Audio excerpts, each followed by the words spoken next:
Hey everyone, it's Ryan here from the Rocky Mountain Cigar Show, and we are I have an absolutely fantastic one lined up. I was not in the right position to click onto this other ad before that one went out, so we're gonna go ahead and watch one more little ad, and we'll be back in and try this whole thing all over. Let's do it.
Hey everyone, it's Ryan from the Rocky Mountain Cigar Show here. Thank you for joining us on another live Thursday night show here at the Smokin' Studios every single Thursday night, guys. I can't believe you guys allow me the ability to do this. This is so much fun. I love it. Tonight we've got, I think, my very first ever official show pairing.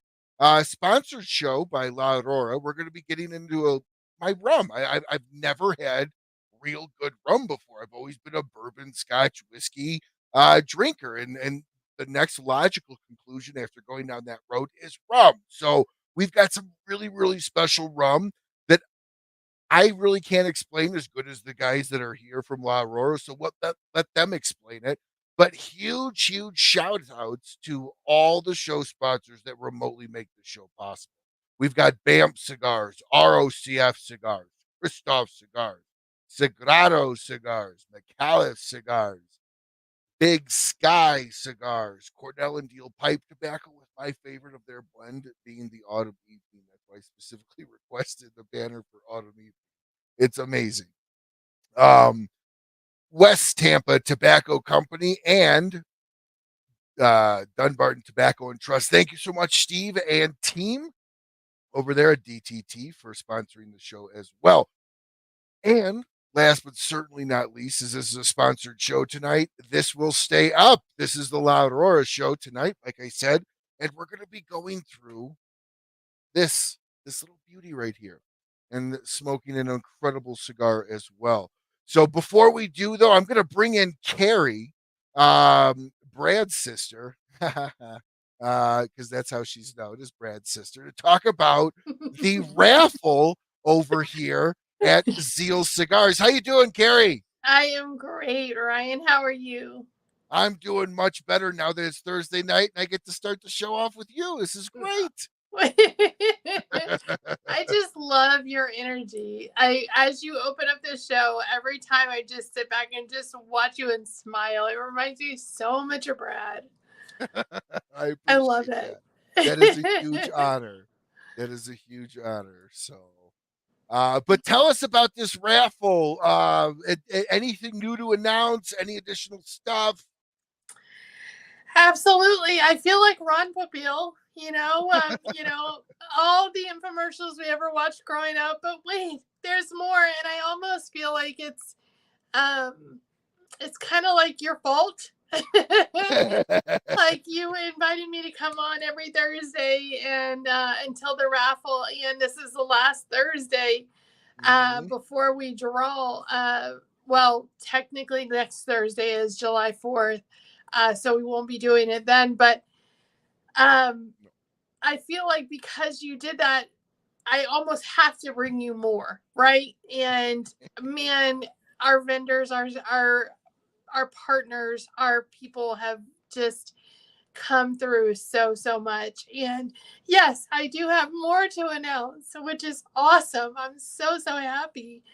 I got an email this week from New Air, and because I think I told you last week that one of my things was realizing that not everybody has space for, a $1,400 humidor that can hold, almost 900 cigars.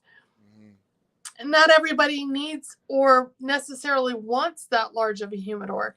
So reaching out to Zyphy, and they definitely donated humidors, accessories, cigar cutters, lighters, all that stuff. But I also reached out to New Air and said, hey, what about a smaller one? Would you be, willing to go for like a 250? And they love this raffle, and they love celebrating Brad's life and Brad's birthday with us so much that they absolutely have donated another humidor, a 250 count humidor that could easily sit on, a countertop. Yeah. And it's like, I don't want to say it's cute. I'm going to say it's cute, of course, because I'm a girl. It's handsome. It's like, it's ruggedly small, right? I don't know how to say it for a dude to really like it. It's slick. How about that? It's like, it's awesome. It's amazing. Honestly, it's like almost like a $500 humidor, and it's a part of the raffle. All of these things are a part of the raffle. We're going to have so many different prizes, and the more chances, the more raffle tickets you get, the more prizes you can win. And again, there are no, losers in this, because even if you don't get a prize, you're still going to get, if you get a raffle ticket, you're still going to get a $10 Zeal gift card. So you're still going to get that. And you get into the the open door, the pre-sale of the legacy sticks. When they come in, you will get an email into the link to 24-hour sale of the legacy sticks when they arrive. And we know how fast the Zeal cigar. Oh my gosh. Most of them sell out in 24 hours. And these, knowing that they're Brad's legacy sticks, we know they're going to sell out like that. So anyone a part of the raffle is going to get that 24-hour window period where they can go in and buy. As long as you're a part of the raffle, we'll have your information. So all of this is a part of it. All of this is just honestly the best way that we could celebrate his life and his birthday. And I'm about to head to Ohio to be with my family and celebrate the 4th. We're going to be having a shower for Brad's oldest, who's pregnant. And, it would be his first grandbaby. So we have a lot to celebrate life. And she's having a boy, which is awesome. And I'm sure it's going to be like a little Brad. Come out with a crooked beard already? Right. Come out just like raring to go, screaming. But we have a lot to celebrate. We have a lot to be thankful for. And we're just wanting to include everybody in this. And we want to make sure that his legacy of being grateful and thankful and larger than life and completely epic continues. So that's what this raffle is for. And I hope that everybody watching, everybody a part of your network, everybody here runs to zealcigars.com, and the first thing you'll see is Brad right on the screen. That's where you click, and that's where you can get a ticket. It's just, yep, that base. You can't miss it. Yeah, and the other thing too, everybody that's watching, if you're new to cigar shows at all in any way, shape, or form, Brad's really the godfather of cigar shows. I mean, he was a very much an original content creator for years and years before content creation around cigars was anything fun. So if you remotely like this show and shows like this that are around, Yeah. you really, really have a few people that are still around to thank for that, and a big, big section of that is Brad Yeah. and what Yeah. he did inside cigar media, inside cigar promotion, and with a show, and how big it got. There's only a few shows out there that were that big. So if you like these types of shows, please go and support the reason why these shows exist, which is Brad. I mean, Brad's a huge part of that original founding cigar media. So, You know, absolutely. one thing that my brother always said, and I don't know if he ever said it to you, but one thing he would say to me all the time is, "That's a good word." And Ryan, that's a good word right there that you just said. That's a good word, Ryan. It's so Well, true. It's so true. yeah, and we love you. Always, always, always have a home here on the Rocky Mountain Cigar Oh, Show. And we'll be watching next week on the 5th with over at Cigar Prop, our good yeah. friend Kevin Shahan's doing a really big show on the drawing day on July 5th. So we'll definitely be watching that. Yeah. So everybody, do yourself a favor, go Yes. over and support the grandfather of cigar media over there. And he wasn't that old of a guy, but I mean, No, on the he 5th, had it would, just been in this for a long time. yeah, on the 5th, he would have been 50. 50. I know. Yeah. I So know.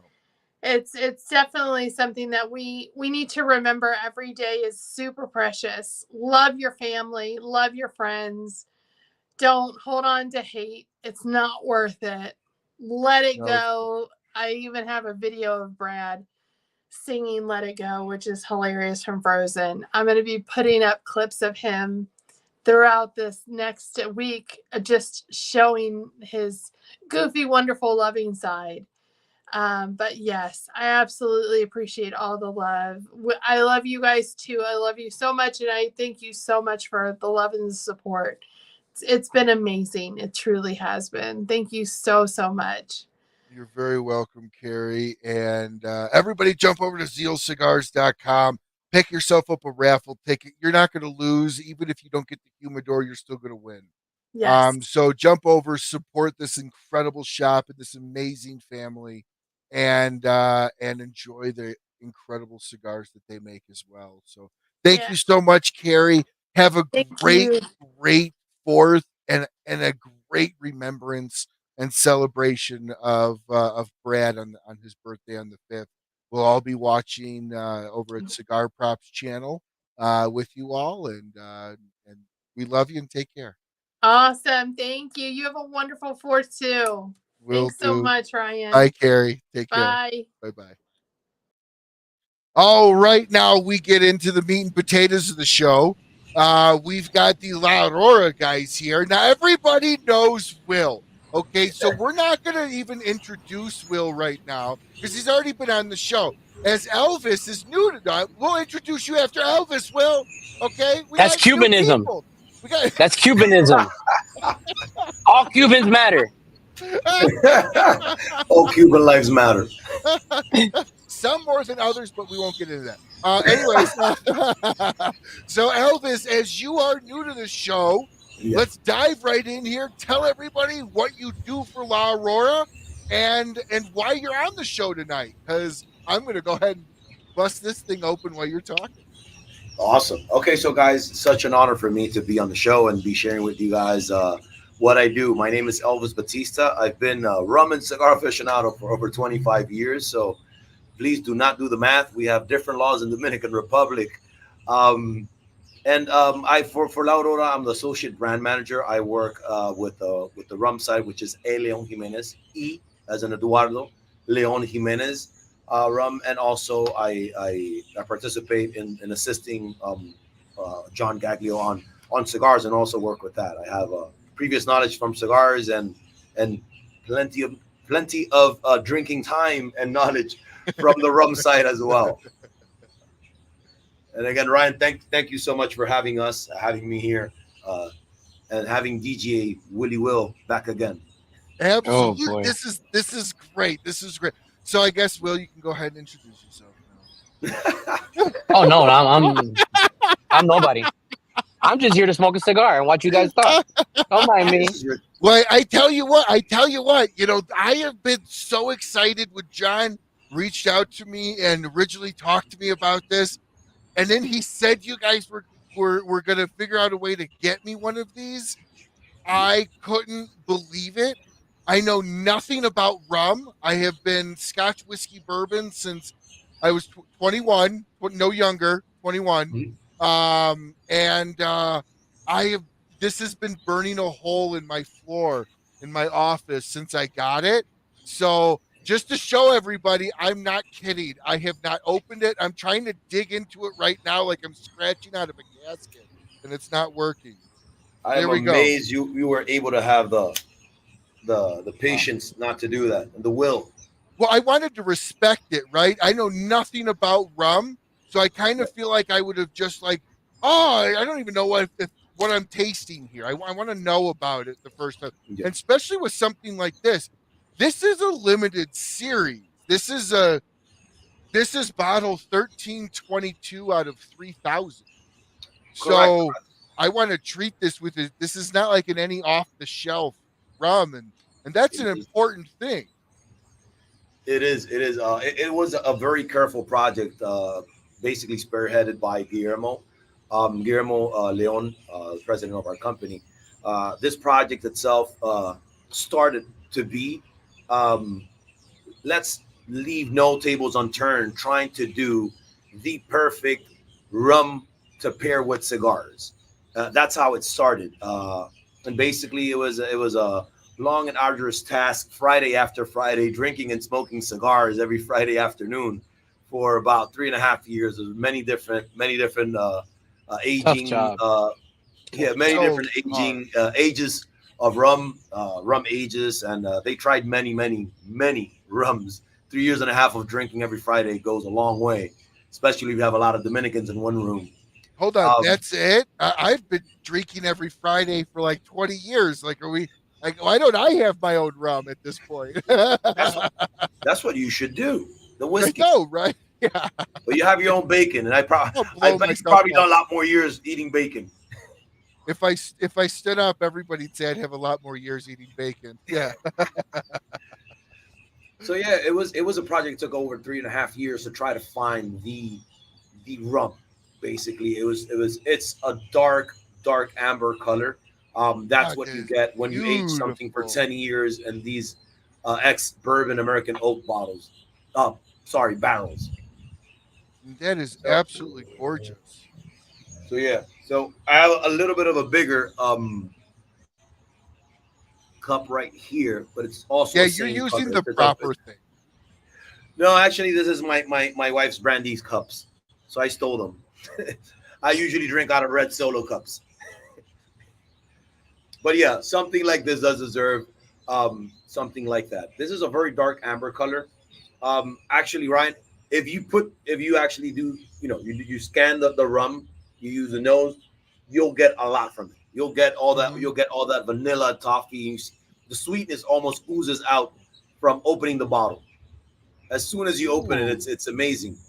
And usually, what we do is like I tell people to do is like how I was taught shown or educated on how to properly drink the rum is actually take a small sip so you can shock your palate, so you get a lot more salivation, and then actually on the second is where you have that try, and it completely changes the perception of the rum.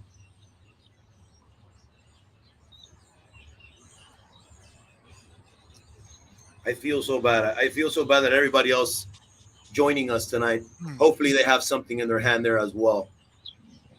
That is as comparable. As comparable. Very not the same, but as comparable.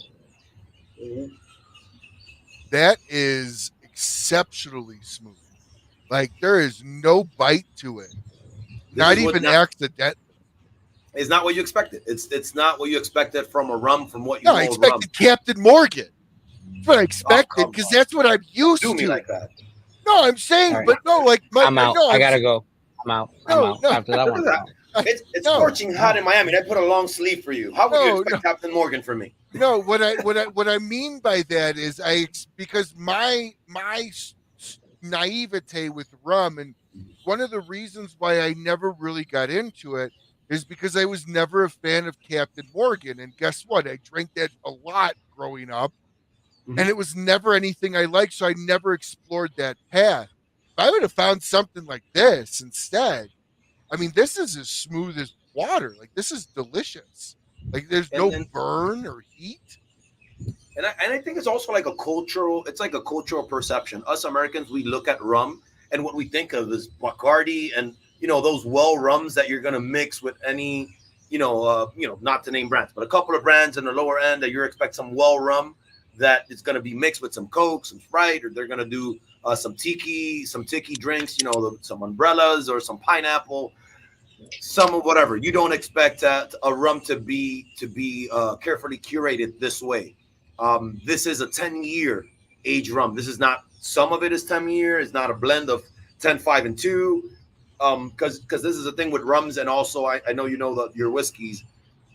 This is not a blend. The liquid comes from guarapo, which is sugarcane juice. It's not from molasses, which is a byproduct of the sugar process. This comes from the actual juice.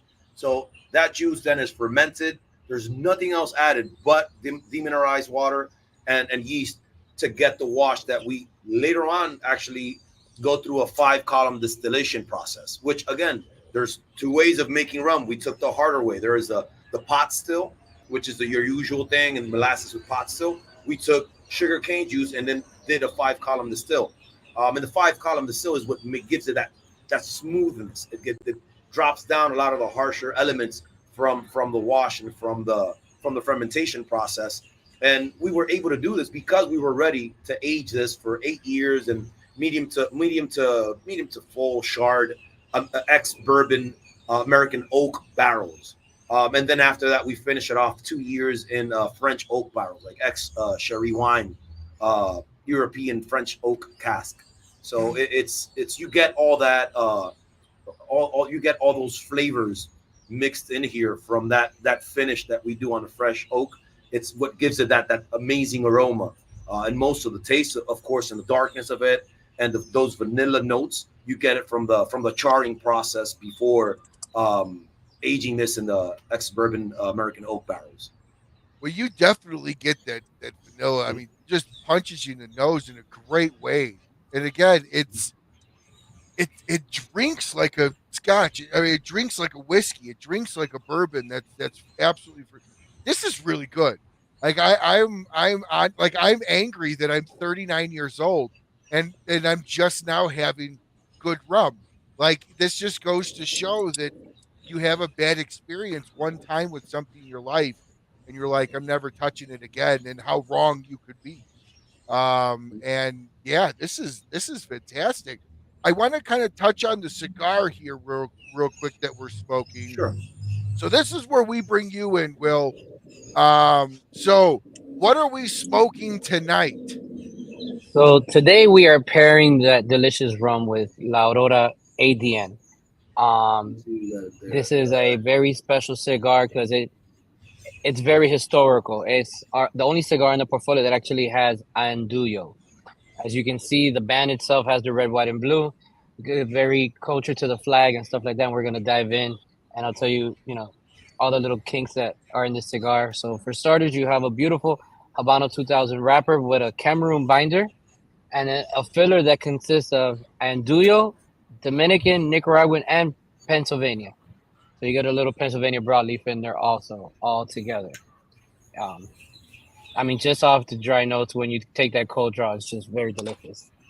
Obviously there's a saying, if something works, leave it alone. If it ain't broken, don't fix it. So obviously this cigar embodies that. Obviously it has Andullo. Andullo is the oldest form of aging and cultivating tobacco in the Dominican. It goes back as far as the Taino Indians back in the day. So it's not like your traditional hang, cure, and everything like that. So obviously, when it comes to Andullo, the seeds have to be Dominican only. Only Dominican seeds can be used for curing Andullo. When it comes to the harvest, you're only using the first 6 leaves off the tree. So you're talking about the mids and the high, which have the best variation of flavors. For curing is where it gets interesting. When you hang it in the barn, normally traditional tobacco is brought down, already brown and stuff like that to put in. And Duyos brought it down yellow to brownish, so it's not all the way through the 6-week process in there. The coolest part about Andullo is it's actually aged in palm tree leaves and squeezed dry. So that tobacco is then taken into yaguas, which are just palm tree leaves, and squeeze dry. That becomes that beautiful bar. Now, if you were to open that up and smell it, it smells like heaven. You get these rich aromas, heavy, molasses, and just dark notes. If you were to smoke it pure grade, it would put you on your ass. It's very, very potent. So, because you got to remember, there's the ammonia of it doesn't leave it; it stays within that palm tree carcass. So, it's you have a very strong nicotine power punch there as well. And you're talking about that. It's a process of 2 years by itself where it gets squeezed dry over and over again and placed into new palm tree leaves before it's put into the aging room and aged for an additional 4 years. All the tobacco in this specific cigar has been aged 8 years from seed to final wrapper, which is what we're going to be smoking today. So let's give it a pour. Cut, light, and let's get into this beautiful cigar. Absolutely. Now this one I didn't wait to try. I tried this when I got him. This is a great cigar. You read a lot about it. Cigar Coupe. The cigar came out in May of, if I'm correct, 2018, right? It actually came out February of 2018. If you look at the acronym ADN, the acronym ADN is in Spanish for DNA. When the cigar released, it was only scheduled for a Dominican release, and it was only supposed to be a pro cigar release, and then only in the island. The success of the cigar over the next few months actually pushed us at that time in Miami Cigar to release the cigar in 2018 at PCA. But if you look at the acronyms, a lot of people get confused where the box says DNA, but the band says ADN. It was designed for the Dominican, so it was Spanish influence. ADN, it's DNA in Spanish. Fantastic. Well, Cigar Coupe gave it a 90 rating. If you guys want to learn a little bit more about the cigar, jump over to Cigar Coupe, where you always get the scoop with Coupe, and you'll get all your cigar news. So, want to read any more? Jump over to Cigar Coupe. So we're going to go ahead and kind of move on. So why did we choose this cigar for this pairing? This cigar pairs well with the. Go ahead, Willie. No, go ahead. Go. No. Well, I will explain that the reason why we chose this cigar specifically is because of the Andullo. The Andullo has a very specific taste to it that actually, now that you're smoking it, if you try the rum again and then try the cigar, it's going to change completely what the experience you're having. With the Andullo, you get spicy, you get woody notes, you get nice little cracker finish, but also some sweetness. You put that rum in there with all those oaks, all those vanillas, you got like this great just combination going on right there on the top of your tongue and lips where you're like, give me more. Oh, that's very, very. We have a question here. Josh asks, where is this made? It's made in the Dominican, but I'll let you take the rest of the question here.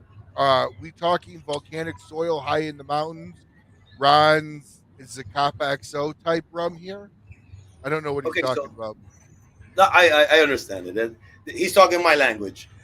So this rum is made in Dominican Republic in San Pedro de Macorís. So it's distilled there.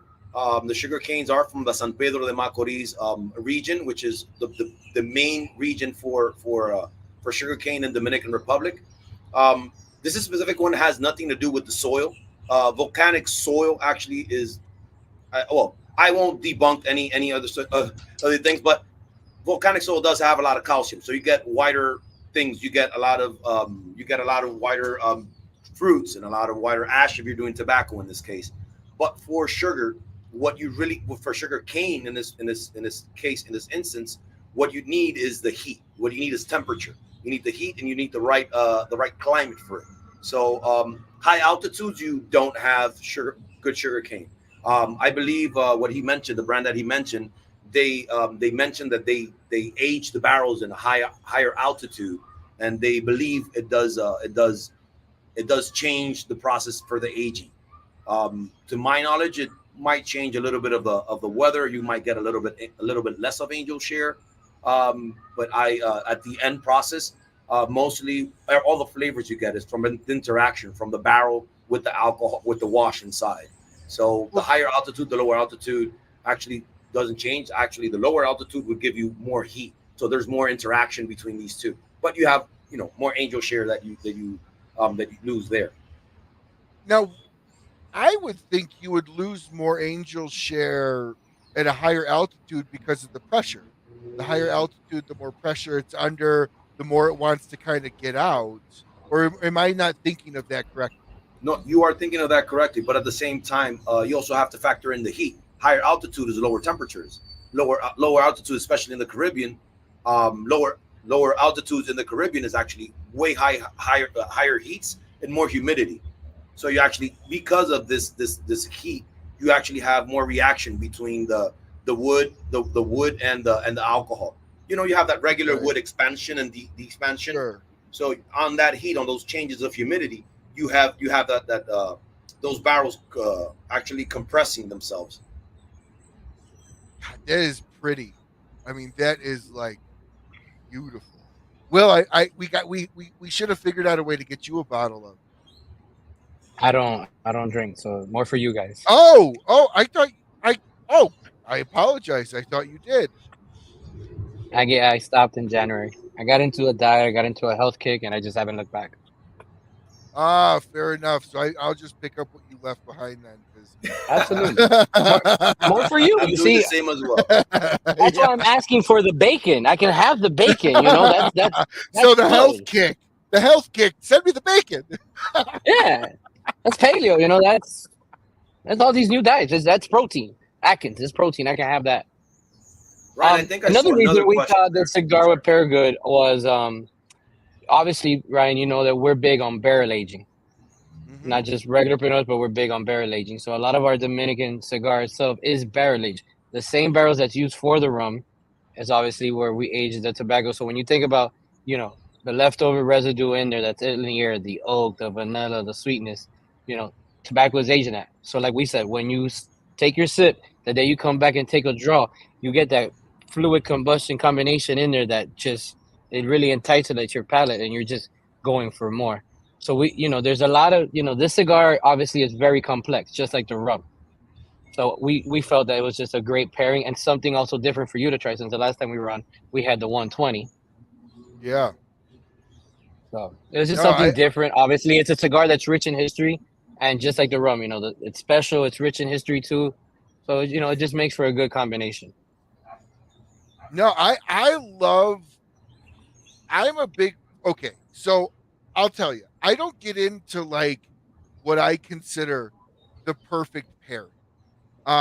Because I don't really think there's such a thing as the perfect pairing. I think there's the perfect pairing that you can make at the time that works great for you. And what I mean by that is I'm not one of those guys that this bottle goes with this cigar or this cigar or this cigar. I will where my pairing comes in is strength versus strength. If I'm obviously not going to have a rye with a Connecticut, right? It'll just completely kill it. Exactly. Yes. That's Perfect. where my understanding of pairing really kind of evolved. Would you agree with that kind of basic borderline understanding of how to pair, Elvis? With those spirits, yes. I mean, with ryes and whiskeys and rums, definitely. You don't want to have a mild cigar because you're basically just going to blow smoke. I mean, the rum, the rye, or the whiskey is just going to overpower your palate. There's not a lot of notes you're going to get from that cigar. So I do agree with you on that. But there's certain pairings, and in my opinion, and I want to be very, very specific at that. In my opinion, it's very hard to pair wines with cigars because there you have two very complex liquids and smoke, a very complex experience. So you have many things you can get from a wine, and then many things you can get from a a cigar, and you can have a bad pairing. So it does exist. A bad pairing does exist, but I do believe, like you said, it's like there's no real perfect pairing because our palates are also a thing of taste, of personal preference. So, Will, when you go in to pair a cigar, because obviously you said you don't drink alcohol anymore. So what is your pairing preference right now? Something I like to ask a lot when we're at stores and stuff like that is coffee. How do you like your coffee? Because that will also determine how you like your cigars. Do you like black? That means you're more prone to those bitter notes. That means you can handle a Maduro and something more on the fuller side. Do you like a little cream? Then you like more on the medium side. If you like cream and sugar, now you're trending towards just mild to medium. So obviously, those are the kind of things that still. I mean, I did used to drink, so I know flavor notes and stuff like that. If it's something I've never had, I always like to maybe just take a sip for the memory bank, or when conversations like this, and always know what's good.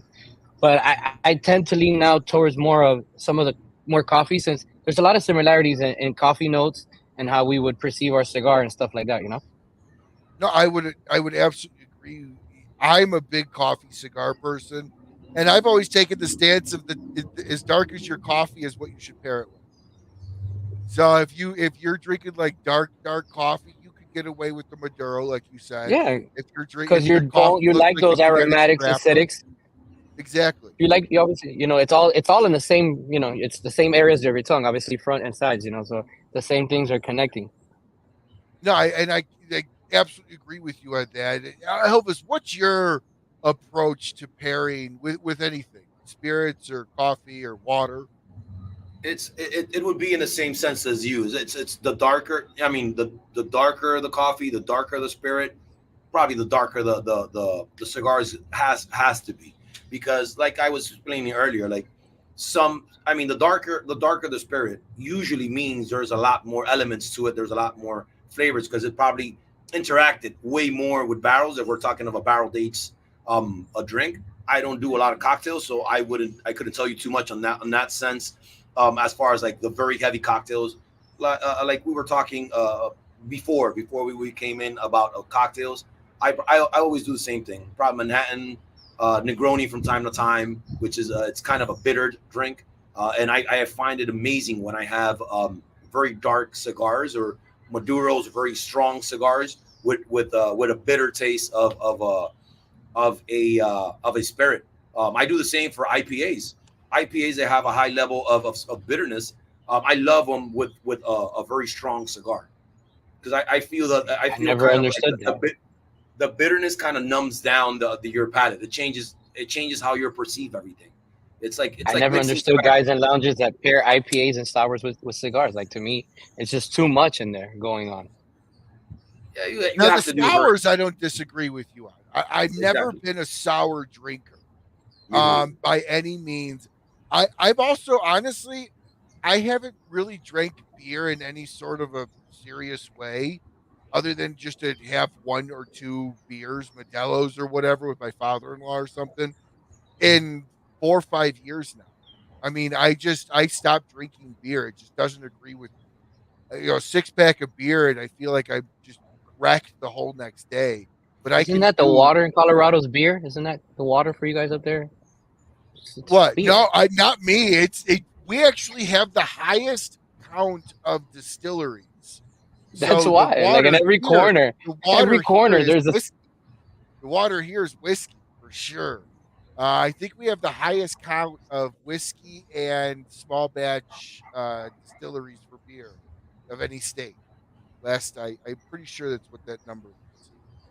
But Well, I told I, you in the I just, last episode, you guys have my favorite brewery out there, which is Breckenridge. Yes. they're not owned They're by Breckenridge anymore, though. They sold out, and I've no, heard that they they've gone sold to the down. devil.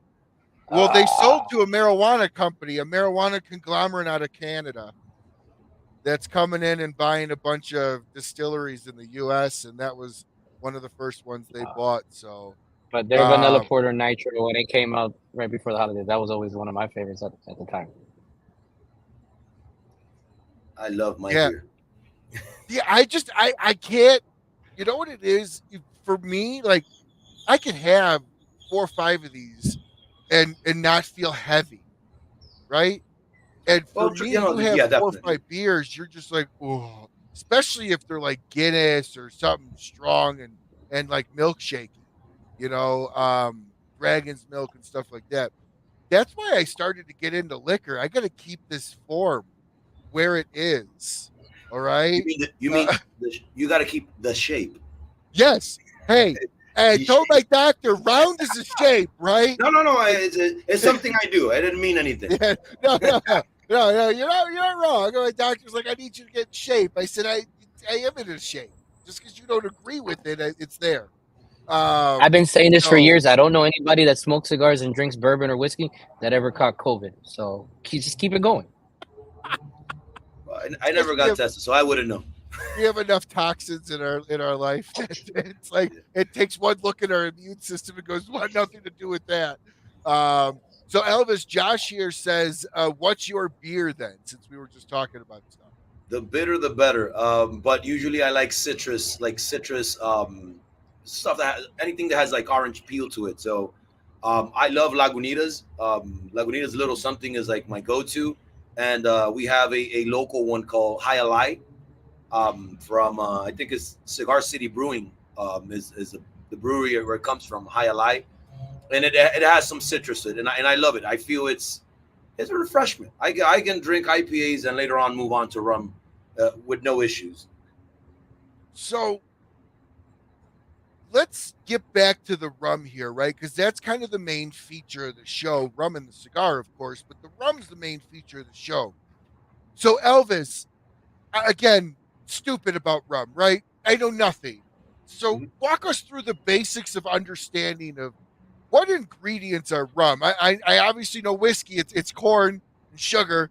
It really doesn't get much easier than that. But rum's a little bit more complex, or at least it can be a little bit more complex. So kind of walk us through what the basic ingredients is of rum. I'll tell you something. The wash is not complex at all. It's mostly everything that the magic happens with the barreling. So rum itself, and it's something I always say, rum is no lesser spirit.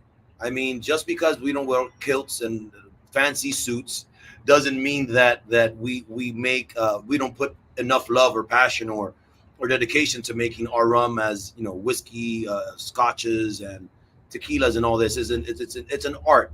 But it starts with sugarcane. Basically, we have a certain variety of sugar canes, about 18 to 20 varieties of sugar canes that are used for rums.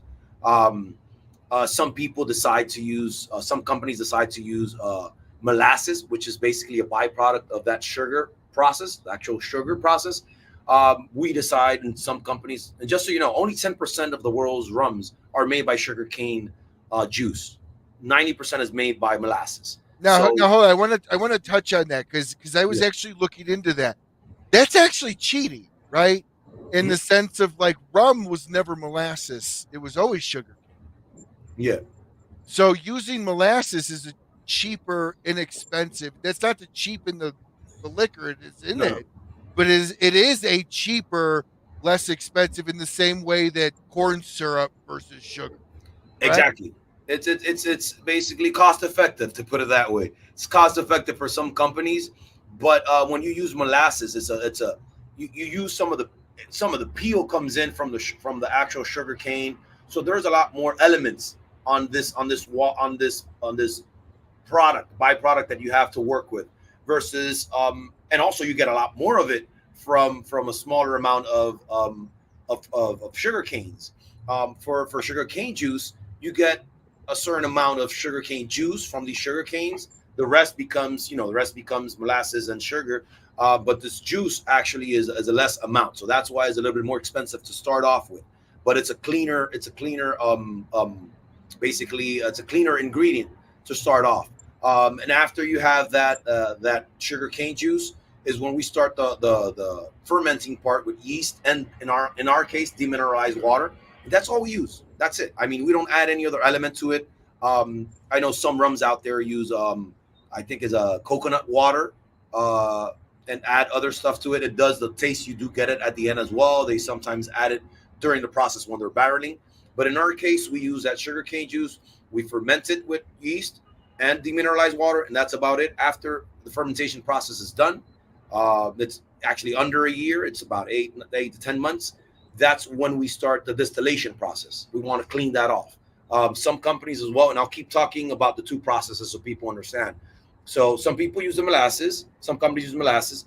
Then after they ferment that molasses with the yeast and water or whatever they want to add to it as well, then they go to a pot still, which is a huge pot. It's a distillation from the top, but you have that pot, and that's actually where you make that blend of things, and that wash there then distills and becomes the wash, which you're gonna barrel age. In our case, what we do is a 5 distillation process, which cleans out a lot more elements from this wash, and that's when we start our aging process. And again, like I said, there's 2 versions of it. You have a Solera aging process, which is basically an upside down triangle, to put it that way. So you have many barrels of, let's say, a 3-year-old, and then you have some 4-year-olds and some 5s and some 7s, some 2, some 9s or whatever, and then you have some 10s. And then you just open up and try to blend that where the bottom liquid is what you're looking for. In our case, it's a way longer process. So what we do is we put that wash after the distillation process. We put it in these barrels for 8 straight years. Then we move that same liquid, not blend it with something else. We move that same liquid into French oak or European vessels, as they're called.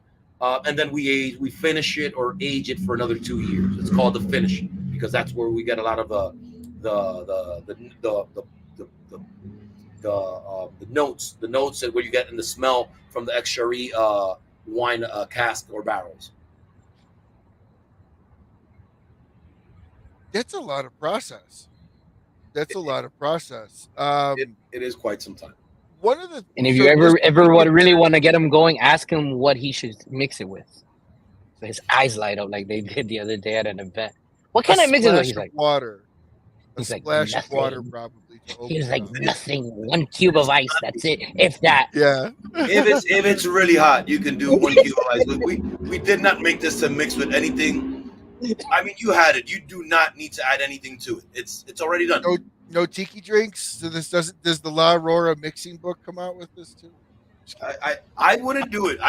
It's like I don't know. It's like a 21-year-old whiskey, and then you're like, hey, apple juice. Oh, I know, right? Oh, what are you doing? It's a kick in the balls. In 2024 language, Ryan, this rum straight up is Haktua certified. All right, that's it. This is a Haktua certified. Show. You know, I didn't say anything. I just said Haktua show. That's it.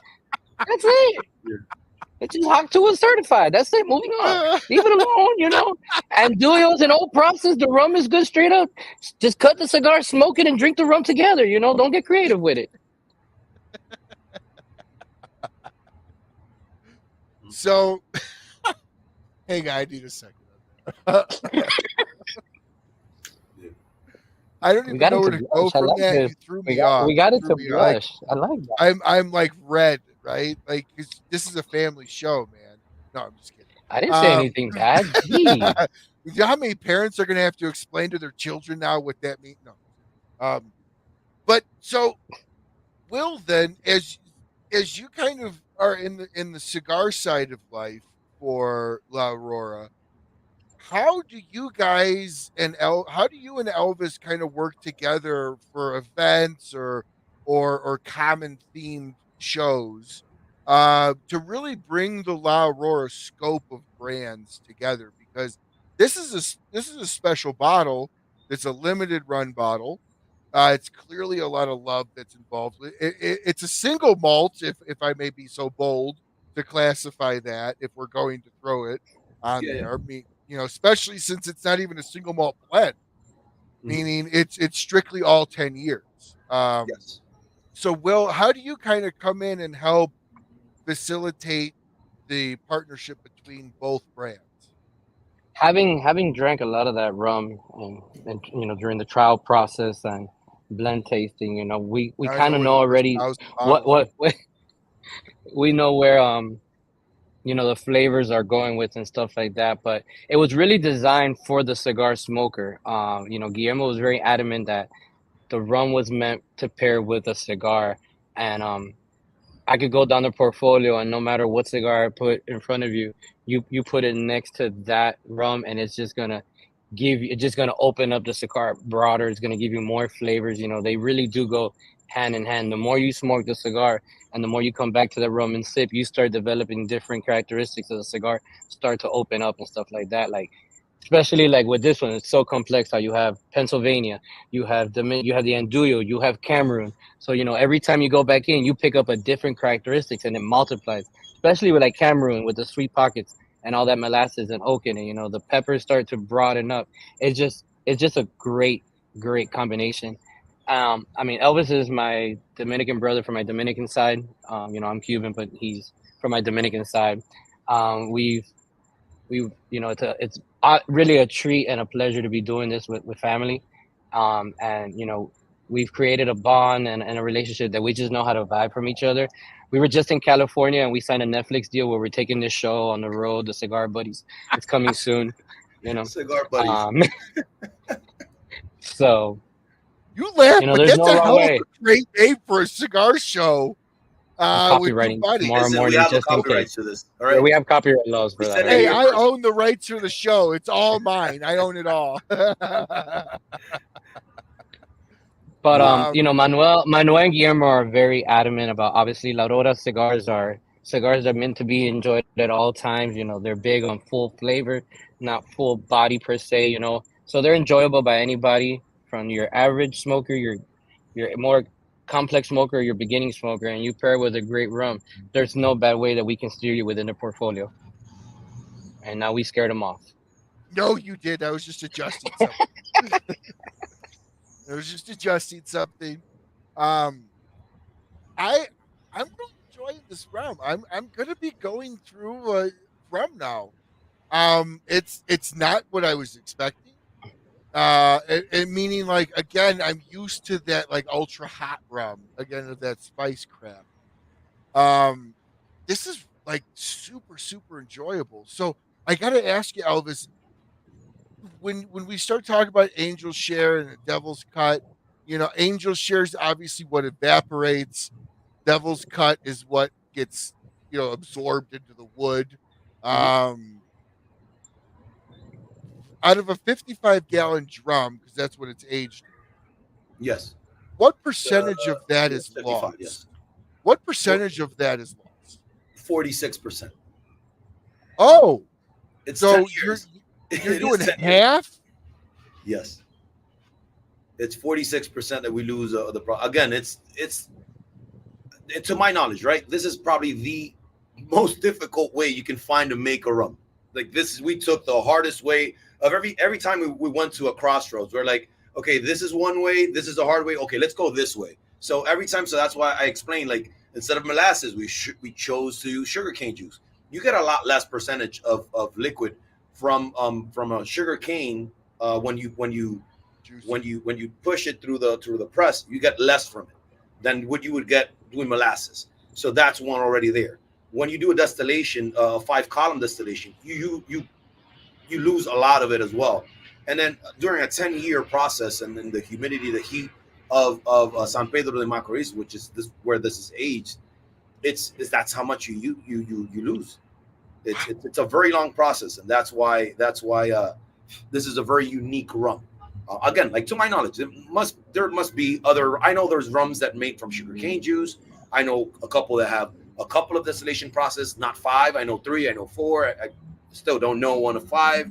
And then the aging, yes, I know of many that do different agings, but the linear aging, which is what we do, if you start reading labels and start understanding how rums are made, you're going to see there's more into Solera than there is into a linear process, because it's a very long time to wait. There's a lot of money invested in and waste to Angel Share to end up with this precious liquid. And Yeah, also, there's a lot of money that's evaporated. exactly, and like you could see on the body of the actual rum itself, it's almost like elixir type. You see a lot of the drips. Legs. Exactly, the legs on it. And there's a cool thing I always do with rums that I was taught to do. So it's basically you put your hand over the glass, you pour some in your hand a little bit, and then you rub it together. So when you rub it together, what you're trying to look for is elements that were added to the rum. So any sugars added to make it better, any glycerin added to it to make it smoother, or to have a heavier body would be there, would be sticky. So this rum, you can do that. That's perfect test to it. There's nothing there. There's like clean hands. Like if you had like 100% isopropyl alcohol. Isopropyl. Thank you. You know, Spanish to English, English to Spanish. Ryan's very tempted to try that, but he's like, I don't want to waste any of this rum. Yeah, no, not only that, but like, I think I might have found a new cologne. You know, you do that, you just gotta convince the officer that pulls you over for speeding. Hey, I just put a spritz on my neck, officer. I swear. Very musk cologne, officer. It's a very manly musk, you know. So we have a question here. Hey, Ish, thank you very much for joining the show. So the price of the bottle, I have seen anywhere from $120 to about $140, depending on the shop. MSRP is about $125, though, right? Exactly. MSRP is $120. I have seen it as well. Right now, it's only online. There's some stores in the Louisiana area, which is where it started. The first distributor started pushing it a couple of years ago. Yeah, Carl Malone rushed it. Exactly, Carl Malone, PF Importers. They started there, so probably more liquor stores you'll find around that area. Now, in a broader sense of we're taking over. We're kind of managing everything over the rum. We are going to go through different markets, but we're going to start the bigger push in Florida, New York, Chicago, Texas, some of the bigger markets for liquor stores. But right now you can find it online through Reserve Bar. Again, you could put it on Google. It's A as in Eduardo, Leon Jimenes with an S at the end. And this is the 110 Aniversario rum. Thank you. Right. So then you can go to Google, find that. You'll find a couple different pricing, but Reserve Bar mostly ships everywhere. Now, what's next? Obviously, this is a limited run. It's a one and done. 3,000 bottles, never to be seen again. Potentially, who knows? No, actually, it's a continuous process. We only do batches of 3,000. Oh, that's not what John made it sound like. He made it sound like it was like a 3 and done, or maybe I just misunderstood. No, it's a continuous process. We do batches of 3,000s, and then we stop. It's kind of a 3,000 a yearly batch. Sometimes we do 2 batches in the year because it takes over 6 months to do. So sometimes you can't do 2 in a year unless it falls on that having one at the start of the year, and the 7-8 months end up in November or something like that. So it's about 3,000 to 6,000 bottles a year, roughly. We average it out as 4,500 a year, to tell you the truth. So that's about as much as we make for this. It's a continuous process. What goes after this is actually we have a rum. It's still not available in the U.S. and I'm gonna give you guys the exclusive news is that we're coming with a 1903 rum. It's a homage to 1903 was the year La Aurora was founded by Eduardo Leon Jimenez. So that 1903 rum, it has a similar process, but it has less aging. It has 6 years, and it has 6 years and a half, then a year and a half in French oak. So we use the same barrels, less time, and the pricing still we don't have it. It is going to be a lower pricing than this. So when you talk about have more production of it, when you talk about using the same process, just less time, explain to everybody what they're in store from differences wise in comparison to that. This is that's probably the most interesting part, the differentiating the two and like how much you'll see a difference in it. We'll use less columns distillation, which is going to be 3 instead of 5. Still sugarcane juice, sugarcane honey on that one, sugarcane juice. 3 column distillation, and then we're going to do the same aging process, same barrels, same barrel type, not same barrel, same barrel type, but 6 years and a half in American oak ex-bourbon barrels, medium toast, medium charring on those. And then we're going to use French, but actually they're Spanish barrels from Vino de Jerez, which is a very oloroso. It has a lot of smell to it. It brings a lot of aroma to that other product. So it's going to be a more a less limited product, but it's still going to be a very high end product. When does that hit the market again? Well, right now in Dominican Republic, it's going to hit the market next month. So the bigger launch is going to be in August. We're looking into Q4. That's the end of the year for us here. So anywhere from probably end of September to November is we're going to bring it into the U.S. We're still tying some knots, but we're pushing for around that time. All right, and then Will, since you guys, by the way, very nice ash. Thank you. Very, yeah. And you're like, boy, that thing is solid. I just been watching it. Like he's gonna wear that at some point. But don't wish bad juju on my ash. My ash has done nothing to you. Jeez, we give you that nice rum. We're giving you this great pairing seminar virtually. I always you want to wish bad juju upon my ash. No, hey, if that was me, I'd already be wearing it. So as they're adding more rums, because obviously it's probably not going to stop at this next one. It's probably going to add another variation and so on and so forth and grow the catalog. Is there going to ever be a point in time? I don't even know if this is legally feasible, where La Aurora cigars and the rum aspect are going to be paired in like a box set, or buy a box, get a bottle, or 5-pack with this thing. And I don't know if that's even legal or anything along those lines. But have you been sitting in some of our meetings? Have you been sitting in our meetings and not telling us anything? I mean, there's all kind of concepts we're throwing out and around, to bring it together. We have this luxury where I don't know if any other company, but we have our own cigars with our own rum.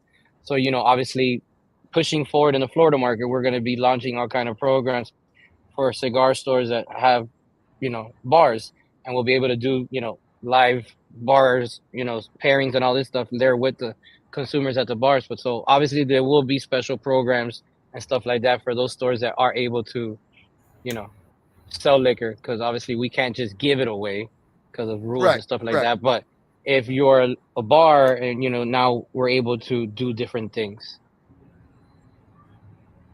Correct. So if you own a store and you're in one of these markets or any other market that have cigars and have some hard liquor license, hit us up.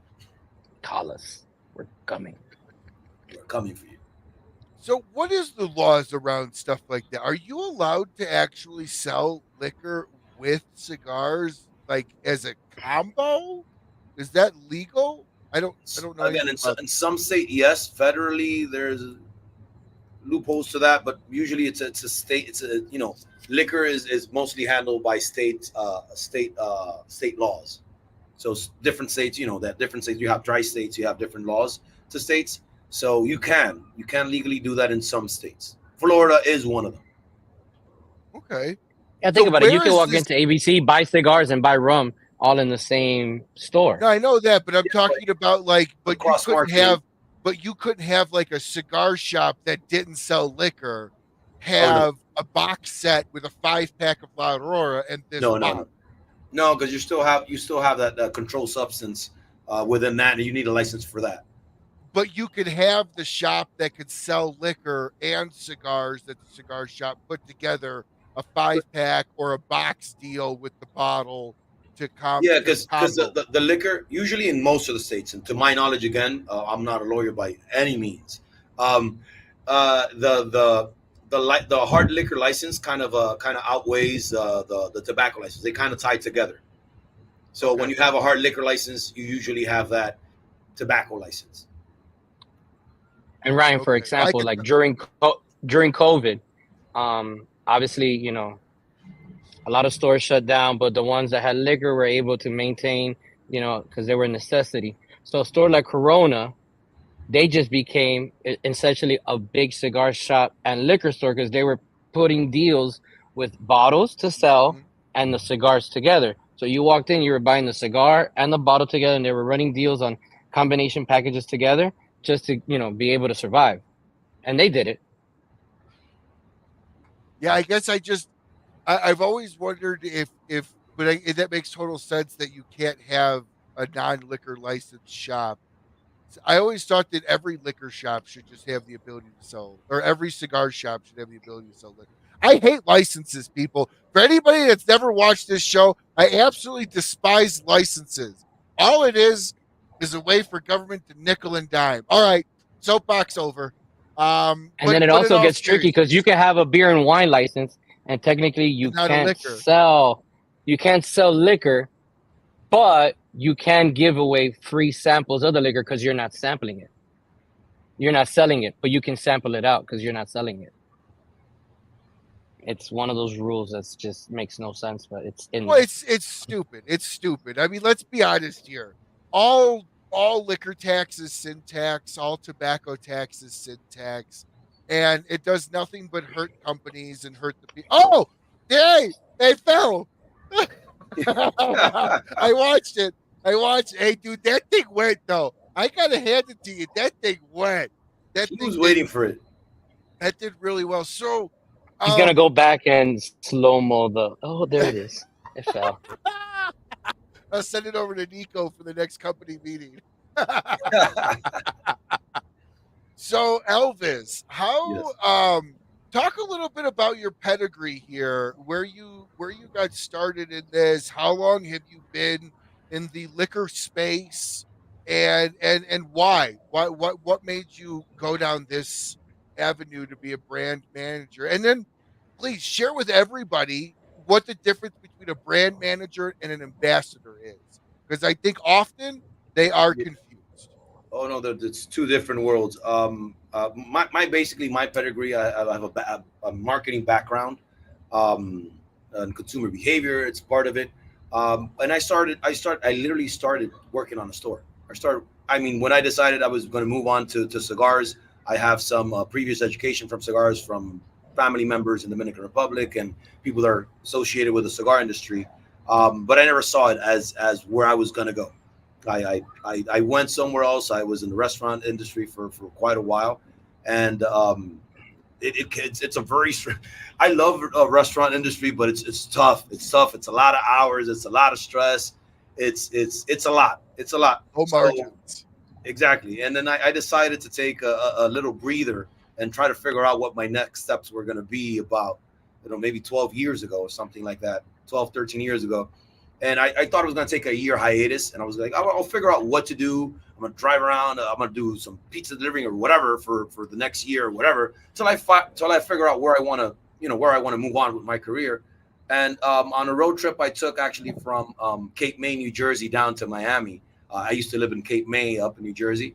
I was with a friend and we were talking. He was like, you should definitely be into cigars. I'm like, what am I going to do in cigars? Smoke cigars? What are you talking about cigars? And that's actually when he said, well, you could work on cigars. You could be like a cigar salesman. I was like, I had no clue about the cigar industry, to tell the truth. In the United States, the industry, I had no clue. I knew about tobacco. That's what I knew. I did not know about cigars. I knew about tobacco and smoking cigars made with tobacco. Not brands, none of that. I knew some brands, of course. So I took a trip down and I stopped with a friend that used to work in a cigar company at that time. He was taking care of private labels for a big company. And I asked him the questions like, listen, I'm thinking about going into cigars, the cigar industry. So what do you think I should, how should I do this? And then he just said, just work in a store. Just start working in a store, see what people ask you, get information. That's basically what you do as a marketer. You just ask question, get information, then you build a case from it. And that's what I did. I started a store in Calle Ocho here in Miami about 11 years ago.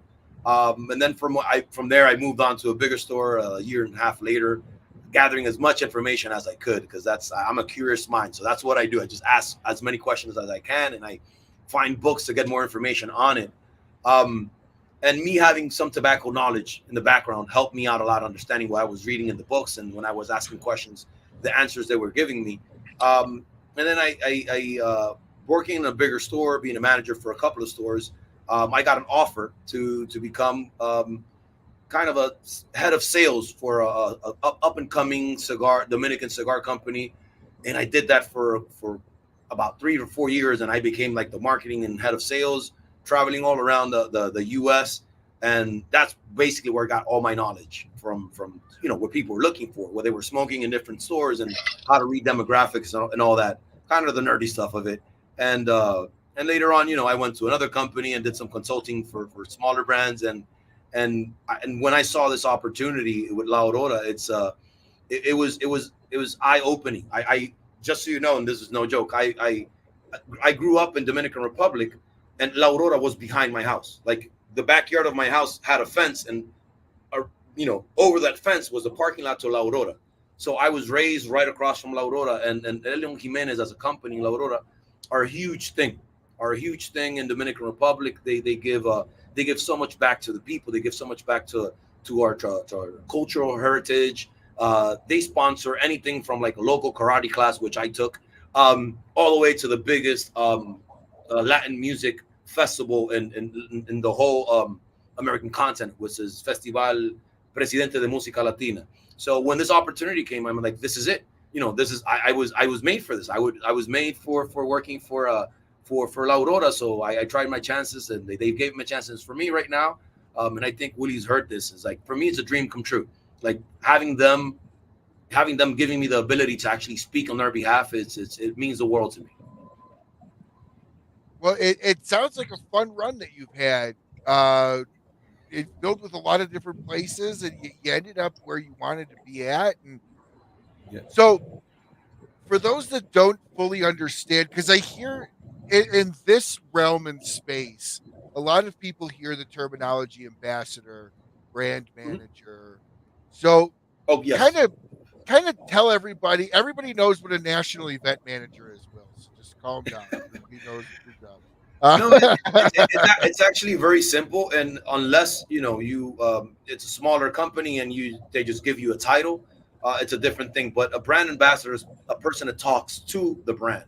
That's his job, talking to the brand, learning about the brand, and getting those connections, and going to the stores and making these events and kind of spearheading these events. That's what they do. They're a speaker, to put it that way. They're the face of a brand. That's what a brand ambassador does. In my case, as associate brand manager, I work with a brand manager as well, which is John Gallio. And what we do is actually, in this case, is help Willie out building these events, making sure the logistics are there to make it happen. We work with making new products. We do the research as far as like how our products are doing. We do these collaborations with other companies that make any other product, anything from watch, like our collaboration with Jacob & Co. with the watch we did in the humidor and the limited edition 120s, anything to boats and boat shows, or we talk to magazines and we get the ads, we make the ads, we make the videos, we talk to community managers that handle our Instagram. It's a very wide spectrum, a very wide swath of stuff that a brand manager does. That's basically what it does. It's kind of like the keeper of the brand instead of the face of the brand, which is a brand ambassador. So, Will, what has it kind of been like incorporating, obviously, all of this? Because you organize a lot of these events, right? And so, obviously, the more you add to the event logistically, it becomes a little bit more potentially difficult to plan. But being that you guys are really more or less the same company, what has that been like? And are we going to see a lot of these shows in the future between the Leon Jimenes Rum and La Aurora together? I mean, the plan is world domination, the world. But obviously, when we launched La Aurora USA a year and a half ago, we had in mind that at some point we bring on this new project to it also. But when you say now the last few months that we've been able to sit down at a round table and throw out ideas, it's been a lot of fun, a lot of emails, a lot of headaches. But to throw something around in a conversation amongst the family group and stuff like that, because we're just a big family. Everybody, there's no idea that goes unheard, or let's see where that goes, until we hit a brick wall. I would say that the funnest event and the funnest opportunity was just a few weeks ago when we went to California and we did the Enthusiast Report event. And that was the first time that we were able to do a rum pairing seminar at the event. We were right after the Balvenie group that had Micallef and all that. And there was open chairs for theirs. And when we got up to do our presentation, pack house in a market that hasn't really seen a body in over 4 to 5 years. And to see that instant turnover when we go into the event and we're handing out cigars and Elvis and John are pouring rum right next, and we had the 2 tables, like, it was a lot of fun just to see people's reaction and the turnaround right there on the spot. Like, oh, I love this cigar. Oh, where can I get more of this rum? So it's, it's a project that we've been throwing around for years in private, and to see it come to life. And every time we do it, we get that instant gratification, and the ideas keep growing and the opportunities keep multiplying. Like, it's it's work, but it's a lot of fun. And to be able to do it amongst family, because that's what we are in the office. It's just we wake up every day and we're smiling, we're happy. We don't sleep a lot, and we have Carabato Advil because of all the emails and work that goes with it. But Hangover. it's something to be said. It's something to be said when you're able to bring these projects to life and just sit back and be like, damn, we just really did that. Wow. Well, you made an interesting point, that comment, and I wanted to touch on that and see if my understanding on this is maybe correct in this thought. If there was empty chairs at the Balvenie, I personally, everybody in the U.S., I don't think there's any judgment or anyone would disagree with me that the U.S. liquor of choice is whiskey. Oh, 100%. Okay. Yeah. So, and I would say then behind that would probably be Scotch in that whiskey world. Mm-hmm. So I don't think a lot of people really know in the U.S. know good rum, unless you live in like Florida, and a lot of that's because you have family from the areas that this rum is made. So I think right now in an event like that, I think you have more people curious as it is. to that was as it. to like I know what Balvenie I know what Scotch tastes like. I know what rum tastes like too. It's in a fruity cocktail in a tiki hut, and I'm sitting on a beach.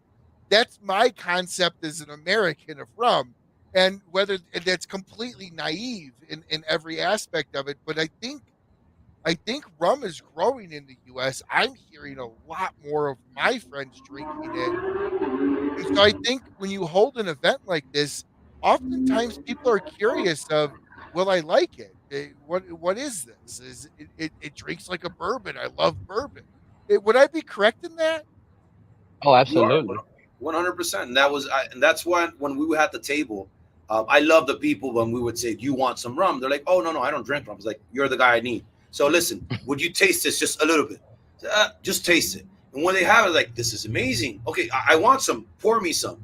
So that's the public we're looking for. Like I said previously, a couple of minutes ago, rum is no lesser spirit. It's not. We don't put less love into this than anybody else does in Scotland when they make their whiskey. We don't put less thought into it than what they do, or tequila, or whiskey in Kentucky or whatever area the whiskey is being made. We put a lot of thought into this, and we want the end product. We want it to be as good or as flavorful and have as much body and to be pleasing. Because at the end of the day, when you're making something, anything you make, and you're actually producing something, it doesn't matter what it is. It could be bacon, it could be whiskey. You want to have a product that people smile when they have it. You want a surprise. And for us, it's so rewarding every time we give, especially for me. I don't know, it's like really the same. It's like for us, it's rewarding when we give them some rum and they don't have rum, and they go, wow, this is amazing. Like, I don't drink rum. It's like, there you go. So that's kind of our like our office slogans, like the rum for people that don't drink rum. Yeah, I don't drink rum. I'm sold. I'm gonna have to leave the cork on the bottle for the rest of the show. Like, I'm fucking sold. This is incredible. Like, this is literally like juice. Like this is like the sweetness behind it. There's no bite.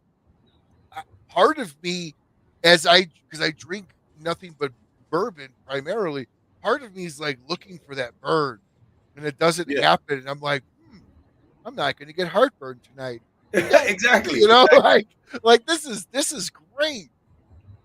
So I'm curious, how is it still so sweet when you look at like other liquors that are, because every liquor has sugar to an extent, most of them, Yeah, yeah, yeah.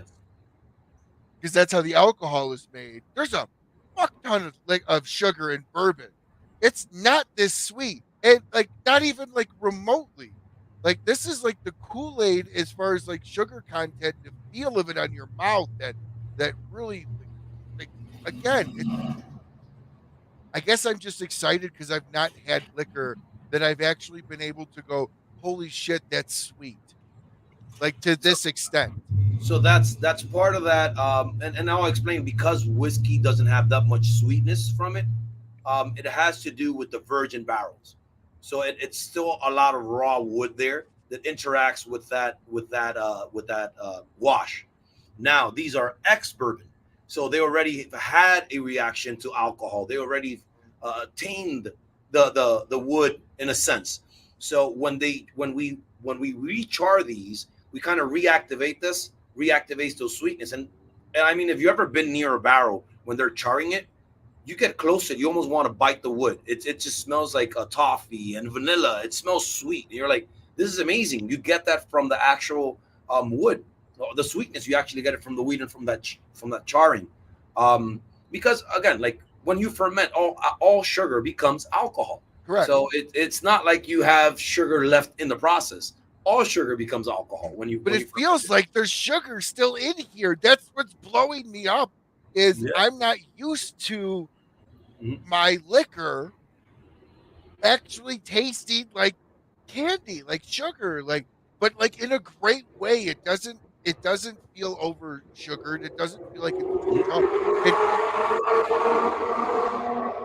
We got somebody driving by one of you guys. I think it was over by Willie. Sorry, me.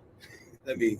Elvis has Formula One track right off the, he's in Monaco, practicing right I there off put the the isolation. balcony. I put the isolation. But I mean, like, I guess what's throwing my palate off is I'm used to the flavors of liquor. I'm used to that burn. I'm used to that bite. I've grown to love it.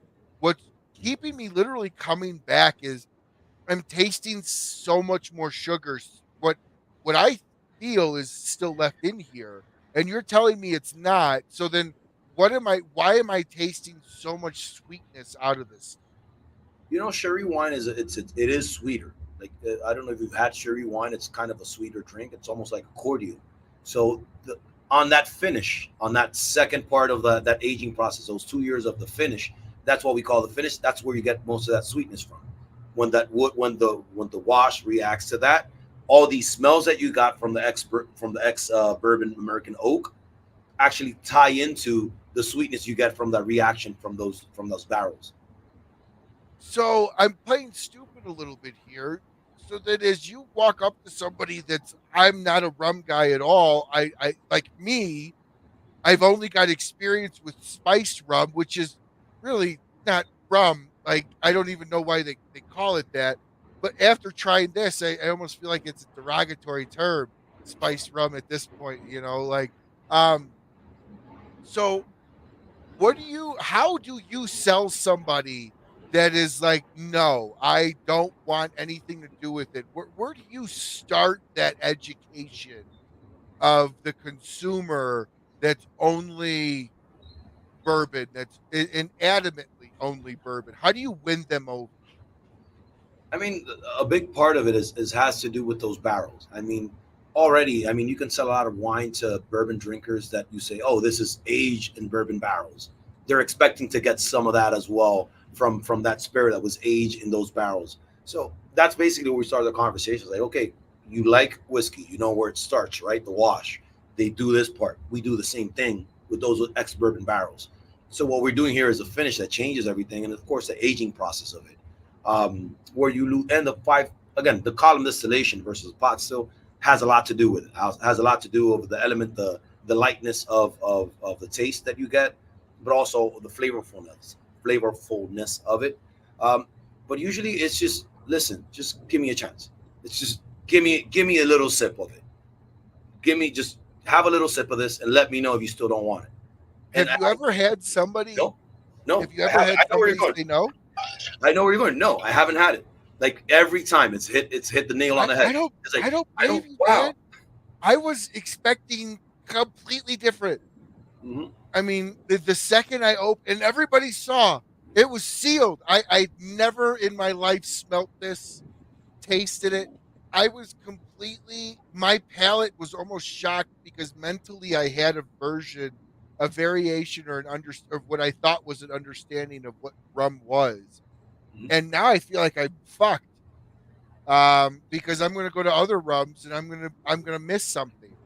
That's the problem when you start with like a really high end liquor. I was going to say you start at a very high bar. That's why everybody that drinks beer starts with Busch, Natty, Bud. Natty Lights. Yeah. What is it? I was listening to this to this guy talking, and he said the only way you can ever experience greatness or quality is if you had the opposite. If you had failure or shit. If you have never had lesser than anything. This is a family show, Ryan. This is a family show.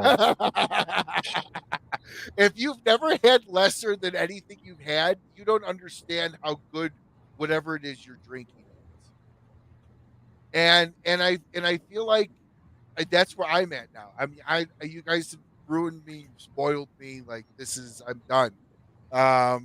This is gonna be it for me.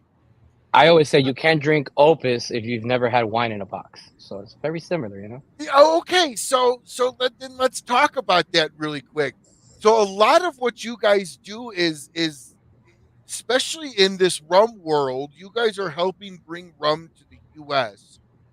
in the sense of you're expanding what I feel 90% of the U.S. does not understand, which is rum.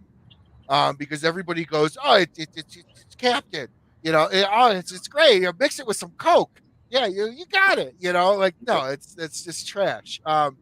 So how much of both of your jobs in either the cigar or the both is education versus like actually like pushing the product itself to make a sale?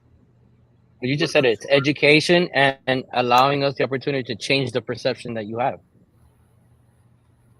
Yeah, it's what I agree with that. It's 100% education, like 95% education. It's like 5% is try it. If you're willing to spend the money and if you're willing to have a great experience drinking a spirit, because our newer generations, of course, we're more willing to try new things.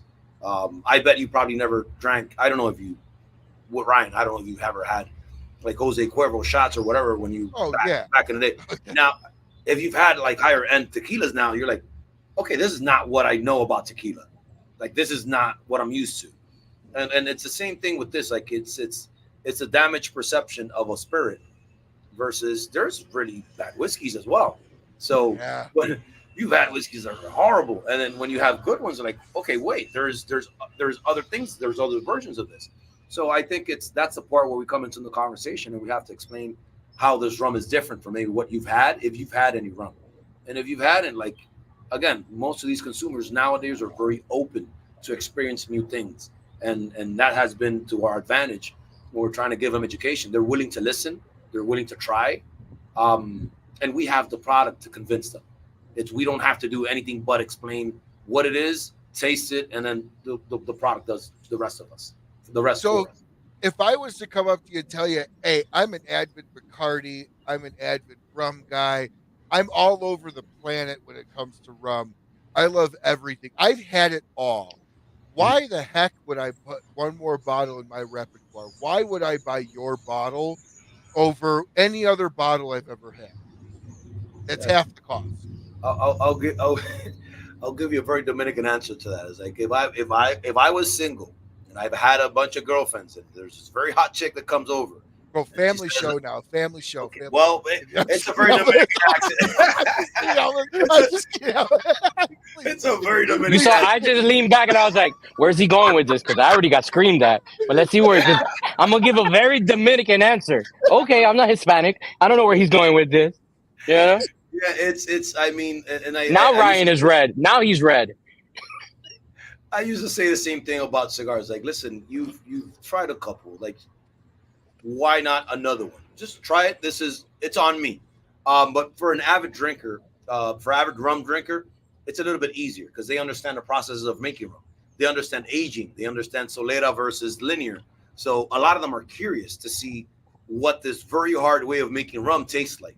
So for them, it's like, oh, so they're used to drinking rum. If they don't know the process, it's easy to explain. I'll probably say, hey, what are you used to drinking? Oh, I drink Bacardi or whatever. I drink this and that. It's like, okay, so this is Solera, this is age, so this is how it's made. It's a blend about a couple different barrels and this and this. This is just one shot. And usually when I explain that to you in that sense, if you're an avid rum drinker or just a drinker in general, you'll be open to say, okay, so let me figure out what this tastes like. Family show. I'm not gonna repeat that line, but Josh that's the family show. The family show, Josh. I love you, Josh. Joshua, I feel like I have it a little easier on the cigar side because we live in the information now society. So you're smoking and you're reading what you like, rather it's Nicaraguan, Dominican, Ometepe, Jalapa. You're already knowing what you like. So if I got you in the humidor, and the first question I'm going to ask you is, what do you normally smoke? I am going to drive you towards something in my portfolio that I feel is in your range of flavor. So in that essence, it's a little bit easier on our side because I already know you like Maduros. Hold on. Look, I got a range of Maduros. Let's see which one you might like. I like medium body. I got some Cameroons. I got Corojo. So I think it's easier on the cigar side because especially post-COVID where everyone's more open these days to try different things. Yeah, I would think that going into COVID, everybody was kind of set in their ways where I only like Nicaraguan, I only like Dominican, I only like this. But due to chain supplies and, the demand structure and how people are able to supply and demand, people started being more open to try different things during COVID because you wanted to smoke, in your backyard or get away from the stress of being quarantined. So I feel like on the cigar side, it's a little easier to navigate people to try newer things and different blends than maybe that rum side where like, I'm just a bourbon guy, like, no, hold on. Then, Elvis comes in with his Dominican lines and his old girlfriend stories and stuff like that. And he gets you. But you know what, though? Very old.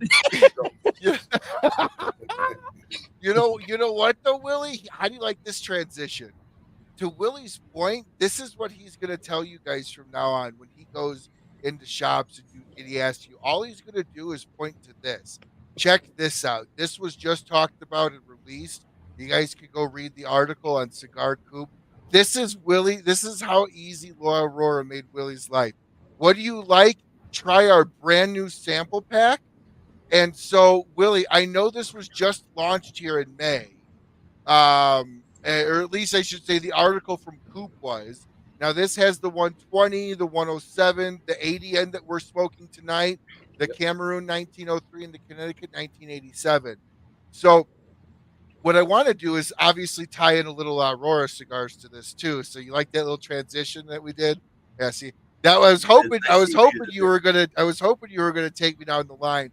So this is one of the things now in the cigar world, and it's been over the last couple of years, is the packs, the 5-packs, the quick grab and go vacuum seal humi bags. Now you guys went a different route, and you went with the actual box is like a hard cardboard box versus a humi bag. So why did you guys go that route versus a humi bag, and what made you guys put together this pack with this cigars? So initially, this pack is just our top selling SKUs. That's why it's called bestseller. So we analyzed, what did great over the last year, and we came together with this. Elvis, John, the team in the DR, they did a great job at, conception and, bringing this box to life. I mean, those graphics and everything. I mean, we only went to market with 500 of those, and I believe we totally sold out. Yeah. Within 2 weeks. When you do the math, 500 divided by the reps, I think I had like maybe 80 or 90, and between 10, 12 accounts, sayonara, they were gone, If we have maybe 10 left in inventory, I think it's too much. It was a great test run leading into Father's Day. It was a hit. and now we know that it's something that we can continue to go to market with. And the fact that it says bestsellers, it's going to be something that evolves. You know, it's not always going to be the same Okay. 5 blends. It Okay, could be so this evolved is to not be a the static. bestseller. This is not static. This is based on No. the previous year. Yeah, it's something that we can keep it That's fresh. You know, just switch it up, and these are our bestsellers. You know, it's infinite possibilities of what we can do with this going forward. Now, if I could make a suggestion, take it or Of course, leave it. of course. We have 10. Why not come out with a 5-pack Humi of just one of each? And the reason why I say that is, at least here in Colorado, the Humi bags are selling like crazy because guys coming off the golf course or before they go golfing, they grab the Humi bag. They have nothing to worry about them drying out on the course. They give them to their friends. Have you guys ever considered taking this, shrinking it to 5, and doing the Humi bag as well as the box set? So I'll answer to that. So basically, smoking our cigars. What we say is we don't smoke them. It's an experience to enjoy them. So it's something to share. And that's why it's the two. Makes sense. And when you buy boxes, when you and then I do it on my local cigar lounge, and I think mostly smokers, avid smokers, do this all the time.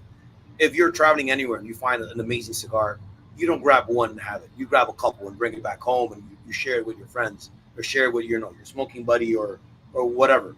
So it was mostly of having an experience, and that's why we took our time to make a box, put our Dominican culture and folklore into it, so we can explain what we are. It's more of an experience than just grab my cigar and go.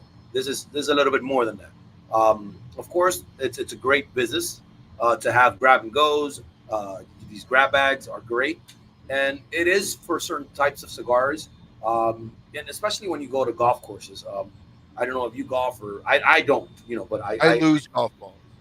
Okay, exactly. That's what I do. So, what I've noticed when I go to the golf courses, people don't pay attention to what they're doing with cigars. It's just they're blowing smoke and they might throw it away, half think because they get pissed off at whatever shot they took, or sometimes they just leave it on the floor when they're driving and they're leaving it there. So there's not much thought put into a cigar that you bring to the golf course, unless it's the after, that 19th hole cigar. And that's where these cigars come into. These are cigars you can put in your golf bag for after the 18th hole or after that 9th hole or whatever. It's like something you sit down and experience. Yeah, so these are the ones that after you go out golfing with 5 buddies, you guys each have 2 of these. Mm-hmm. You hand them out. So this is a box set that I would buy with my wife. My wife smokes cigars, which is great because I get to buy 2 of everything. This is great because it already is 2 of everything. Yeah. So one of the things I love about this that you had mentioned is it's not a static seller, meaning it's not a static list. It's whatever it was last year, your best sellers. And that's fantastic because that keeps us fresh. That also allows people that aren't familiar with La Aurora to then go and always have the cigars that the community has bought the most of. Because the reality of it is, who cares what we think of cigars? Who cares what Willie or you, Elvis? You guys are the manufacturer. You guys are biased as it is, understandable. I'm biased to my sponsors. I'll be upfront. I tell everybody that. Like, I'm very biased to them because I'm friends with everybody. I'm biased to my friends' cigars. So when somebody can have 2 of each of something they've never had and then turn around the next year and buy the same bestseller pack and have it be different, I think that's a strong showing of what the community thinks of the brand and the lineup if somebody's never had it. Personally. Exactly. No, exactly. It's exactly what you're saying. It's something you can go back to and you'll see what because maybe one of these top sellers is something you don't have in your local shop, something that you're not aware of because you're in a coma or you're in a vacation, whatever it is that you did not know La Aurora made. Now you can go back to that and see like, oh, I didn't smoke this cigar last year, so let me see what's all about. So you'll get those bestsellers, what everybody else is smoking. So what we could be rest assured is that every year, now this pack may stay static for 2 years or 3 years because those are the best sellers. And that's something that needs to be made sure that everybody understands is the best sellers may stay the same for a couple of years. And to be honest, Willie, would you want this pack to stay? Like, oh, let me ask you this. Is there a cigar in that's not in this pack that you feel should be a bestseller that you would love everybody to try? Ooh, that's tough because all of our cigars are great. So it would be the I ultimate know pack. that's No, but that's what I'm this trying is to get. Oh, there's the this next is one. a great mix. This is a great mix. There's no wrong cigar in this. And being able to be on both sides, being on the field and selling, and also being able to sit at the table and throw around ideas. This is by conceptually planned a great pack. There's no wrong cigar in here.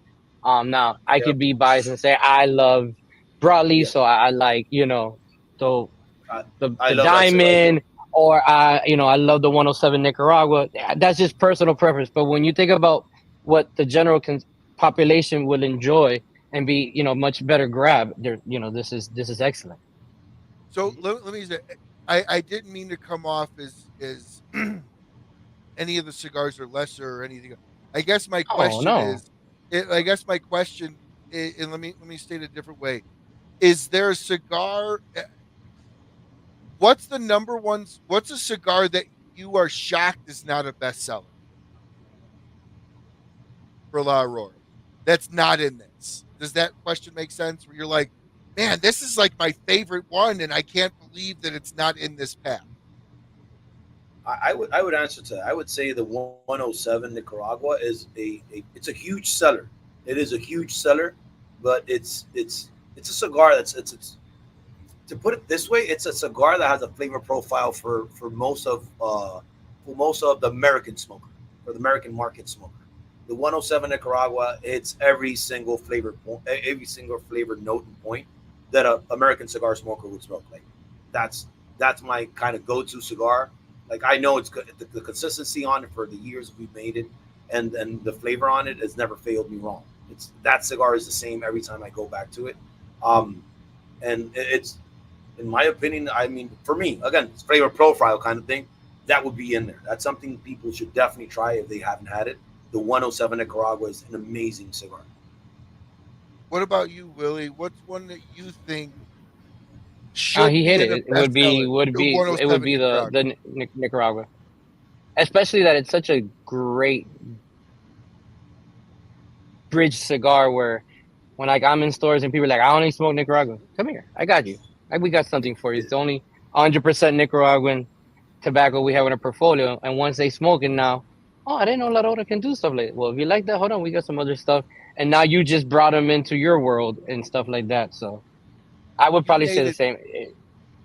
You made a great point, and that's a point that I wanted to touch on for a second. I was hoping one of you was gonna make it. La Aurora is not known for Nicaragua; they're known for Dominican. So how much of because the 107 Nicaragua is fantastic, like it really is. It hits the notes. It's got that great pepperiness. It's got the Nicaraguan feel, but the Dominican profile still layered over it, right? It's not a full, we're Dominican now. It still has that La Aurora thumbprint. So how much training has it been? Because you do have, I only smoke Dominicans, I only smoke Nicaraguans. And with a brand like La Aurora, who's known so much in that Dominican world, in the tobacco world, how hard has it been to bridge that gap between the Nicaraguan and the Dominican? Who's harder to bring over? I guess I should say. I think it's harder to bring over the Nicaraguan guys because they're so set in their zone. Heavy pepper is what they're setting. Yeah. And obviously, when you look at the stuff we're doing with 107, it's the 107 is called 107 Tobaccos of the World. So is meant for that, for a lot of education across different brands, because we're using different wrappers for it and stuff like that. So obviously 107 USA is Connecticut broadleaf. The Ecuadorian is, the Ecuadorian wrapper. And now with the Nicaragua, it's 100% Nicaraguan also. So we're, that is a great educational brand to get different people to explore the different realms and flavors of different cultures in the cigar world. What were you going to say, Elvis? I was going to say that also, of course, the Nicaraguan. I'm going to agree on that. Nicaraguans are harder to move. Like people that are set on Dominicans are easier to jump to Nicaraguan than Nicaraguans. Like, no, I only smoke Nicaraguan. And I say this coming from a retailer side. I spent a lot of years in retail. It was hard. I was like, no, I only smoke Nicaraguan. I was like, but just try this. Nope.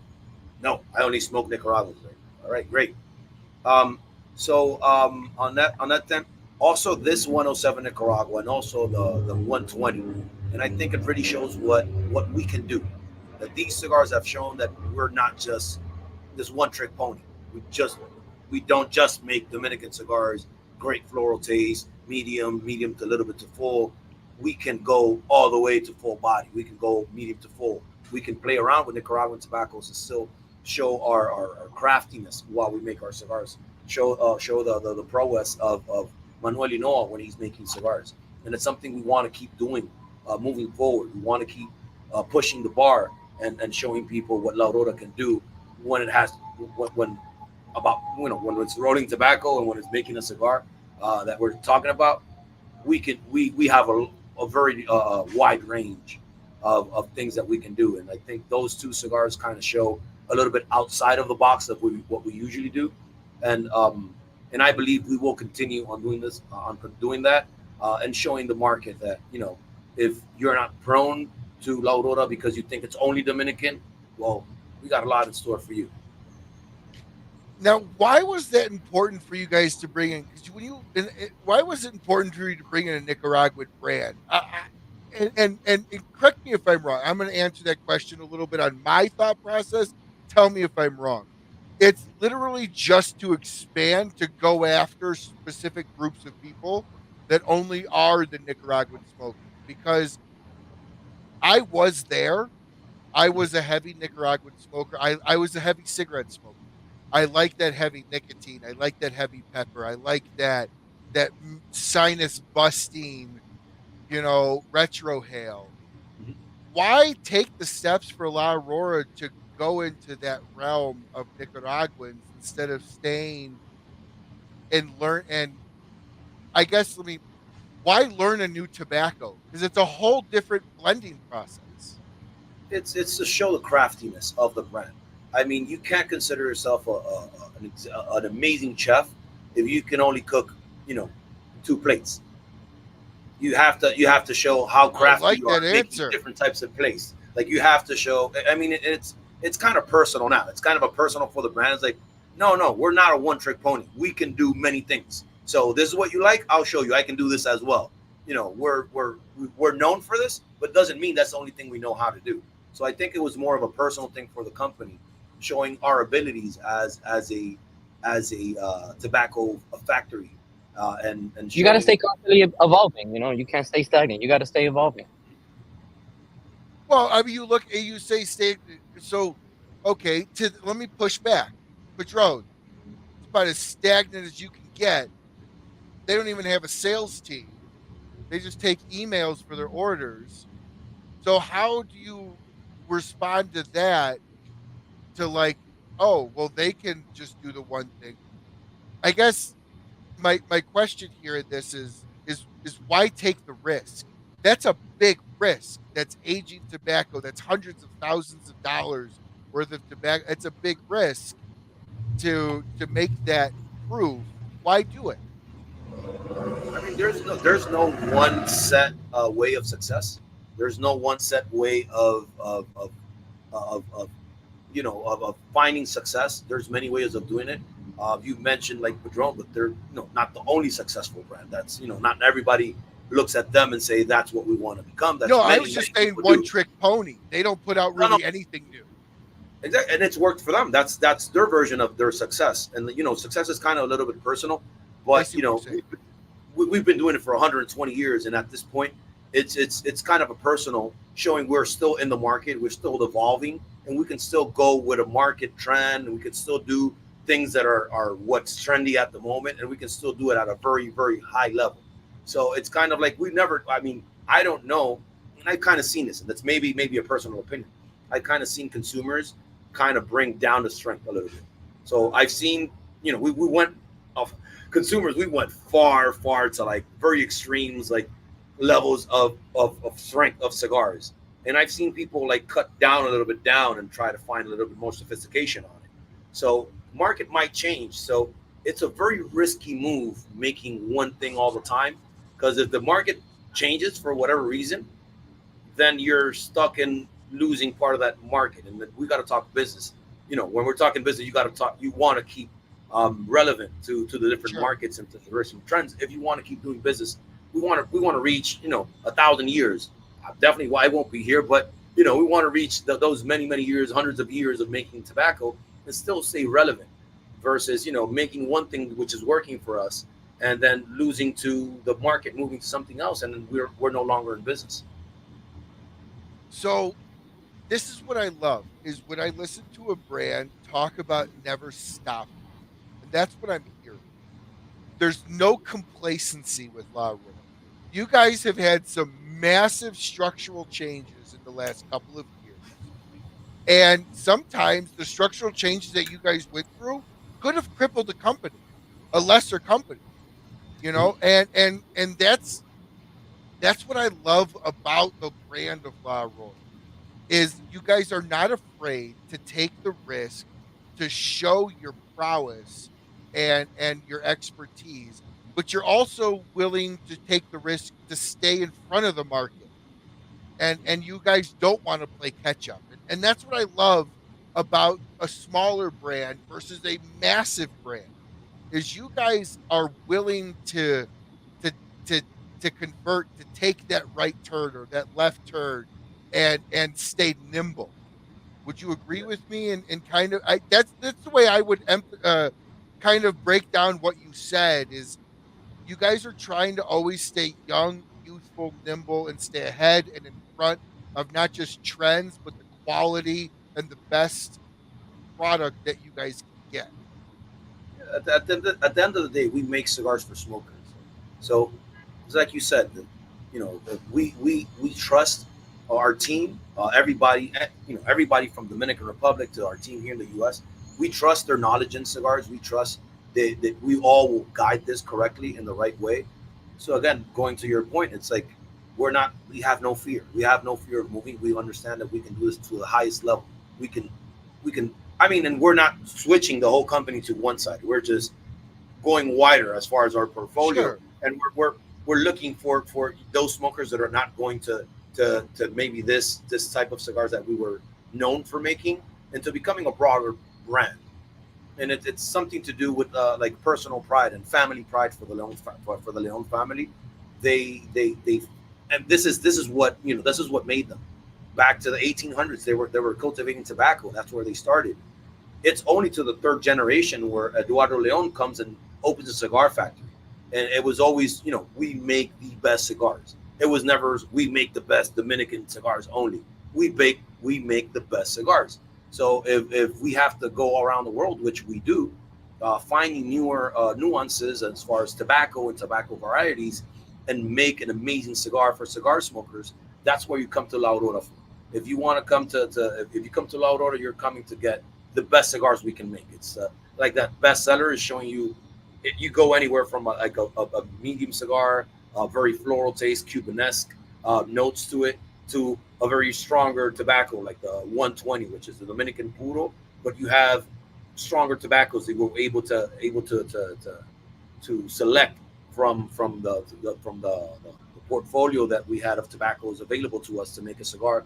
They make an amazing cigar, which has done amazing things in the last year for us. And again, you are going to continue seeing things you've probably never seen us do in the past. You're going to see things like this coming forward. And it's going to be maybe very, very minor things that you're overlooking right now. But once you notice, like, we're making new products that are staying true to the Leon Jimenes motto, and to the La Aurora motto, and to La Aurora way of doing things. But we are gonna make varieties of this. We want to have that what do you put it? We want to have that fusion restaurant where you can bring everybody there. You don't have to argue. It's like, oh, what are we doing? We're doing Chinese, or we're doing Italian, or just come here. We'll have amazing food. Sit here. You'll have amazing food. You have an amazing experience here. So both of you guys have been at La Aurora for a little while.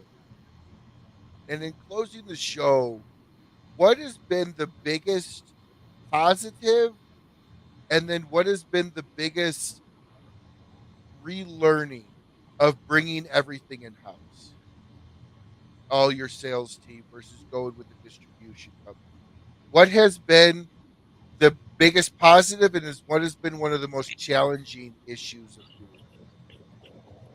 I think we're both going to agree on the same answer. So you take one, and I'll take the other, because I'm pretty sure we're going to say the same thing.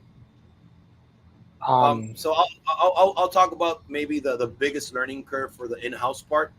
It was no setback for me. Actually, I come from companies that work with brokers, mainly brokers, 80% brokers and 20% in-house, or maybe 100% brokers. So that part has changed so much for me, because I see how much care these guys take into this brand, and how we all work as a family. Like, we all have the same, like Willie was saying earlier, we have a chat group. Like, we're there all the time. We could be talking movies or video games or whatever. And that's anywhere from Ed McKenna, our CEO, which is an amazing individual and has like such a wide array of topics to talk about. And it's been such a different experience for me in this case, having everybody in-house. So I don't see a negative in it. It's just a very different approach to working in a cigar company. Interesting. Willie? I don't think there's negatives. It's just lessons learned. For 26 years, they were under, the Miami Cigar umbrella. So there's things that they're learning, and understanding the market and supply, demand, and stuff like that. So there's no negative. It's just lessons learned. And as much as everyone's like, you've been making cigars for 121 years, they have. But for 26 years in the States, as long as they've been doing business here, they've been through Miami Cigar. So now they're standing on their own 2 feet. They're understanding U.S. market. They're understanding U.S. smokers. They're understanding supply and demand to the U.S. So it's lessons learned. Definitely nothing negative. It's lessons learned that you bump yourself on the road, you get back up, do it better tomorrow, And as for being, like you say, not being stagnant, that starts with Guillermo, to Manuel, when they're here in the States visiting, they want to be in the shops. What are the guys smoking that's not our brand? And why not our brand? And I think it's fun to see them listen to us and how to be innovative, and them get behind it and be like, well, yeah, why not us? Let's go. Let's go in the drawing room, and let's go in the warehouse, and let's see what we got, and let's see how far we can push the throttle. And I think that's been the most exciting thing, is for us to sit here and throw out all these ideas and have them be like, yeah, hold on, why not? Let's give me 2 months. Hold on, let me see what we can cook up. Like, that's been fun, and like we push them and they push us back in return, because then it's like, all right, you got what you wanted, go make it happen, Captain. So it's definitely there's no negative. It's just lessons learned and and adaptation, and it's been a great ride. Like Elvis says, he grew up across the street or behind the factory. I've been blessed to work for them for this many years, and to do some of the stuff I'm doing across the nation. And I'm not supposed to be doing this stuff, and here I am doing it. So, I don't take it for granted. It's been a heck of a ride, and I look forward to it every day of my life, Well, you guys hired, I'll be honest. So this show was started in help with Smoking Cave Cigar Lounge. You guys stole the manager, Nico, who's a brother to me, who helped launch this show. And I just got to say, I think you guys, I got a diamond in the rough. He's going to be, I feel, one of the showstoppers in the cigar world as he gets his feet a little bit more underneath him as the years go on. So I love the fact that you guys are one of the oldest and yet still one of the youngest brands.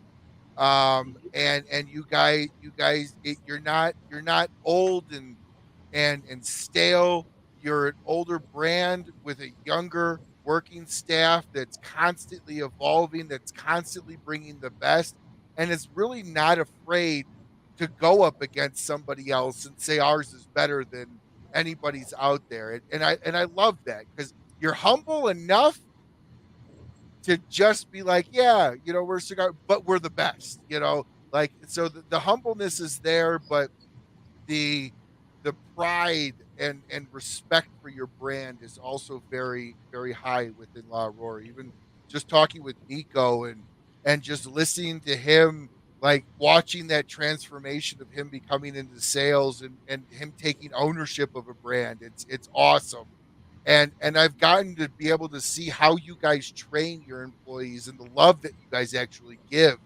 Every brand says, "Oh, we love our employees," but the reality of it is you guys. I've seen it firsthand. I talked to Nico.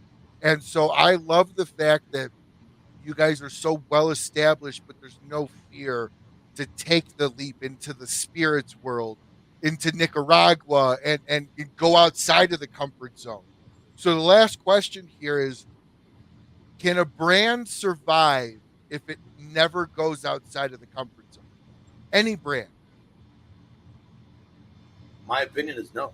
There's no way it survives. It might last for a long time, but it won't last for eternity. Nothing lasts for eternity. But you have to. I mean, we all evolve. We all have to evolve, and companies have to evolve because generations change. They acquire education. They acquire different tastes. They acquire different likeness to things. And especially in our industry where it's continually changing, even the laws are changing all the time.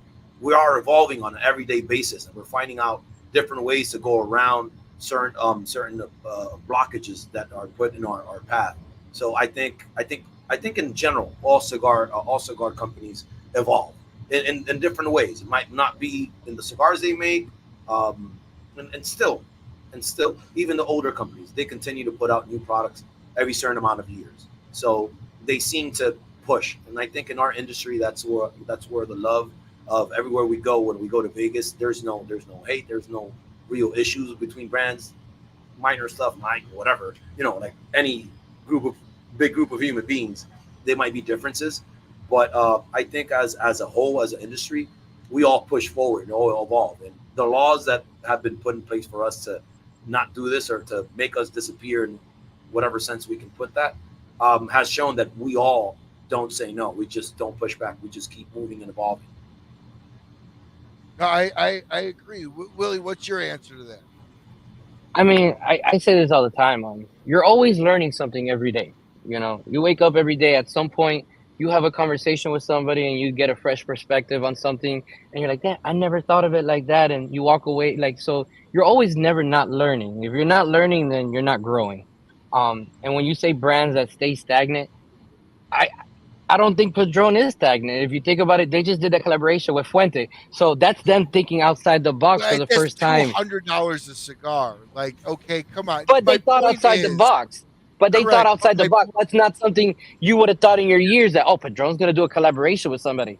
So they are thinking outside the box, and I think you do see that now with Junior at the helms, and obviously the Sons are working with them. So you will see them, I think, become more aggressive and try different things, even if it's within their parameters of what they do. But I think you will see that, because I think that speaks volume for them wanting to get out of their comfort zone and doing a collaboration. And what comes next now? You did that with Fuente. Now, what's next? Because that's going to be the next answer when people start talking to them. All right, that was successful. What now? What's the next What's the next big project? So no, I don't disagree. I didn't mean to throw Padron under the bus. No, I was just pointing to somebody that really doesn't need to develop a new stick every year to maintain what they are. That's what that example was for. I mean, when it comes to us, we'll always be evolving. I mean, we have a group, a team, this family that we are constantly pushing the needle towards each other on what we can do, whether it's on sales, marketing, or we're all in a room together. We're throwing things on the wall. What can we do next? How can we be better? What's the next event that we can create? What's the next swag item? Like everyone has their hands on little things like that across the company. There's just not one person. It's everyone, all hands on deck. Even on the sales side, Elvis has helped me open up some great accounts up in the East Coast from his time. So it's all a matter of who knows who. How do we get it done? Let's just get it done. Nobody's on top of each other. That's our involvement. Like we push each other to be the best versions and to be great every day. And that's why we're family. That's how you guys stay young and innovative, is you allow all of your staff to have an opinion. You don't just have a group of people that's it. And that is, in my opinion, what's going to keep La Aurora hyper relevant inside of the market, is listening to your sales reps and taking that understanding of what is out there in the market. And that's why you guys have had the successes that you've had, and the switch over from Miami Cigar, a little bit of a headache, but you've blown up and you take it off and you're in more shops now, and you've brought that under your control to where you guys can manage that. And I really think, as much of a headache as that was, when you look back on the history of La Aurora, that's going to be a huge turning point. Yeah, I agree Huge with turning you. point Yes. to where how the brand moves forward. So And it helps when you have guys like our master blender Manuel. He does events all across the nation, so he's constantly in humidors and stores across the market. globe. He's seeing across the globe. He just did a month and a half stint in Germany, and now he's going back to Italy. But then he'll come over here for a week and work, West Coast market, go back to the factory. So, he has a plethora of information of what is literally going around the world and what's happening and what's popping off and stuff like that. So he's constantly being thrown all kind of information. One great factor we have obviously this summer is that we have Guillermo's daughter interning with us, Daniela. She's young, she's the daughter, and here she is learning every aspect of La Aurora USA, from operations to marketing. She'll do field work with the reps, and she wants to learn and understand. And that's a young person also that's in the family that's gonna go back and be like, well, here's my summer project, and here's what I learned, and here's what we can do better. And so it's like, it's from every angle that we are constantly trying to evolve and stuff like that. I mean, the stuff that goes on in the DR with the social stuff and the events they throw at the coffee shops and everything, like it's amazing, and we hope to bring some of that stuff over too. And so it's a nonstop machine. I love it. La Aurora, not a brand satisfied with second place. Nope. They're a brand that's Nope. constantly gonna kick the ass of the market, make the market, push the market to be better. So if you guys have never had a La Aurora, I don't even understand how that's truthful, and would question the reality of that. But if you guys have not, do yourself a favor, go out and buy their bestseller sampler, if you can even still remotely find it. All right, they're fairly well gone, but don't stop there. Get the 120, any of the 107 lines. Absolutely fantastic cigars. And again, it's never a company that's satisfied with second place. So you can always rest assured that your support will always be taken, not advantage of, and will be cherished, and pride will be given to their brand. So to everybody that watched tonight, we enjoyed. You popped my cherry. I'll say it. You popped the cherry. We enjoyed Family. an amazing bottle with family tonight, everybody. Leon Jimenez 110 Anniversario. I've got box 320 or 1322. What box are you going to get? I know Bruce ordered tonight. I don't know what you're waiting for. Thank Jump you so over much, Bruce. and order you, yourself Bruce. a bottle, order yourself a box to go with it. This ADN cigar was absolutely fantastic with it. So cheers to everybody at the La Aurora. An incredible rum. Thank you very much for taking my virginity away on rum. It's a family show. Never thought two grown men would take my virginity, but they did. But anyway, How am I supposed to respond to that? Like I wish I could say you're welcome, but I can't. Hey, we've got to have a little bit of fun. So until we see you all again, smoke Hot what you tour. like. Oh, I'm sorry. Hot tour. There you go. Smoke what you like. Smoke as often as you can, and have a great rest of your week. Thanks, everyone. Thank you, guys. Peace. thank you guys.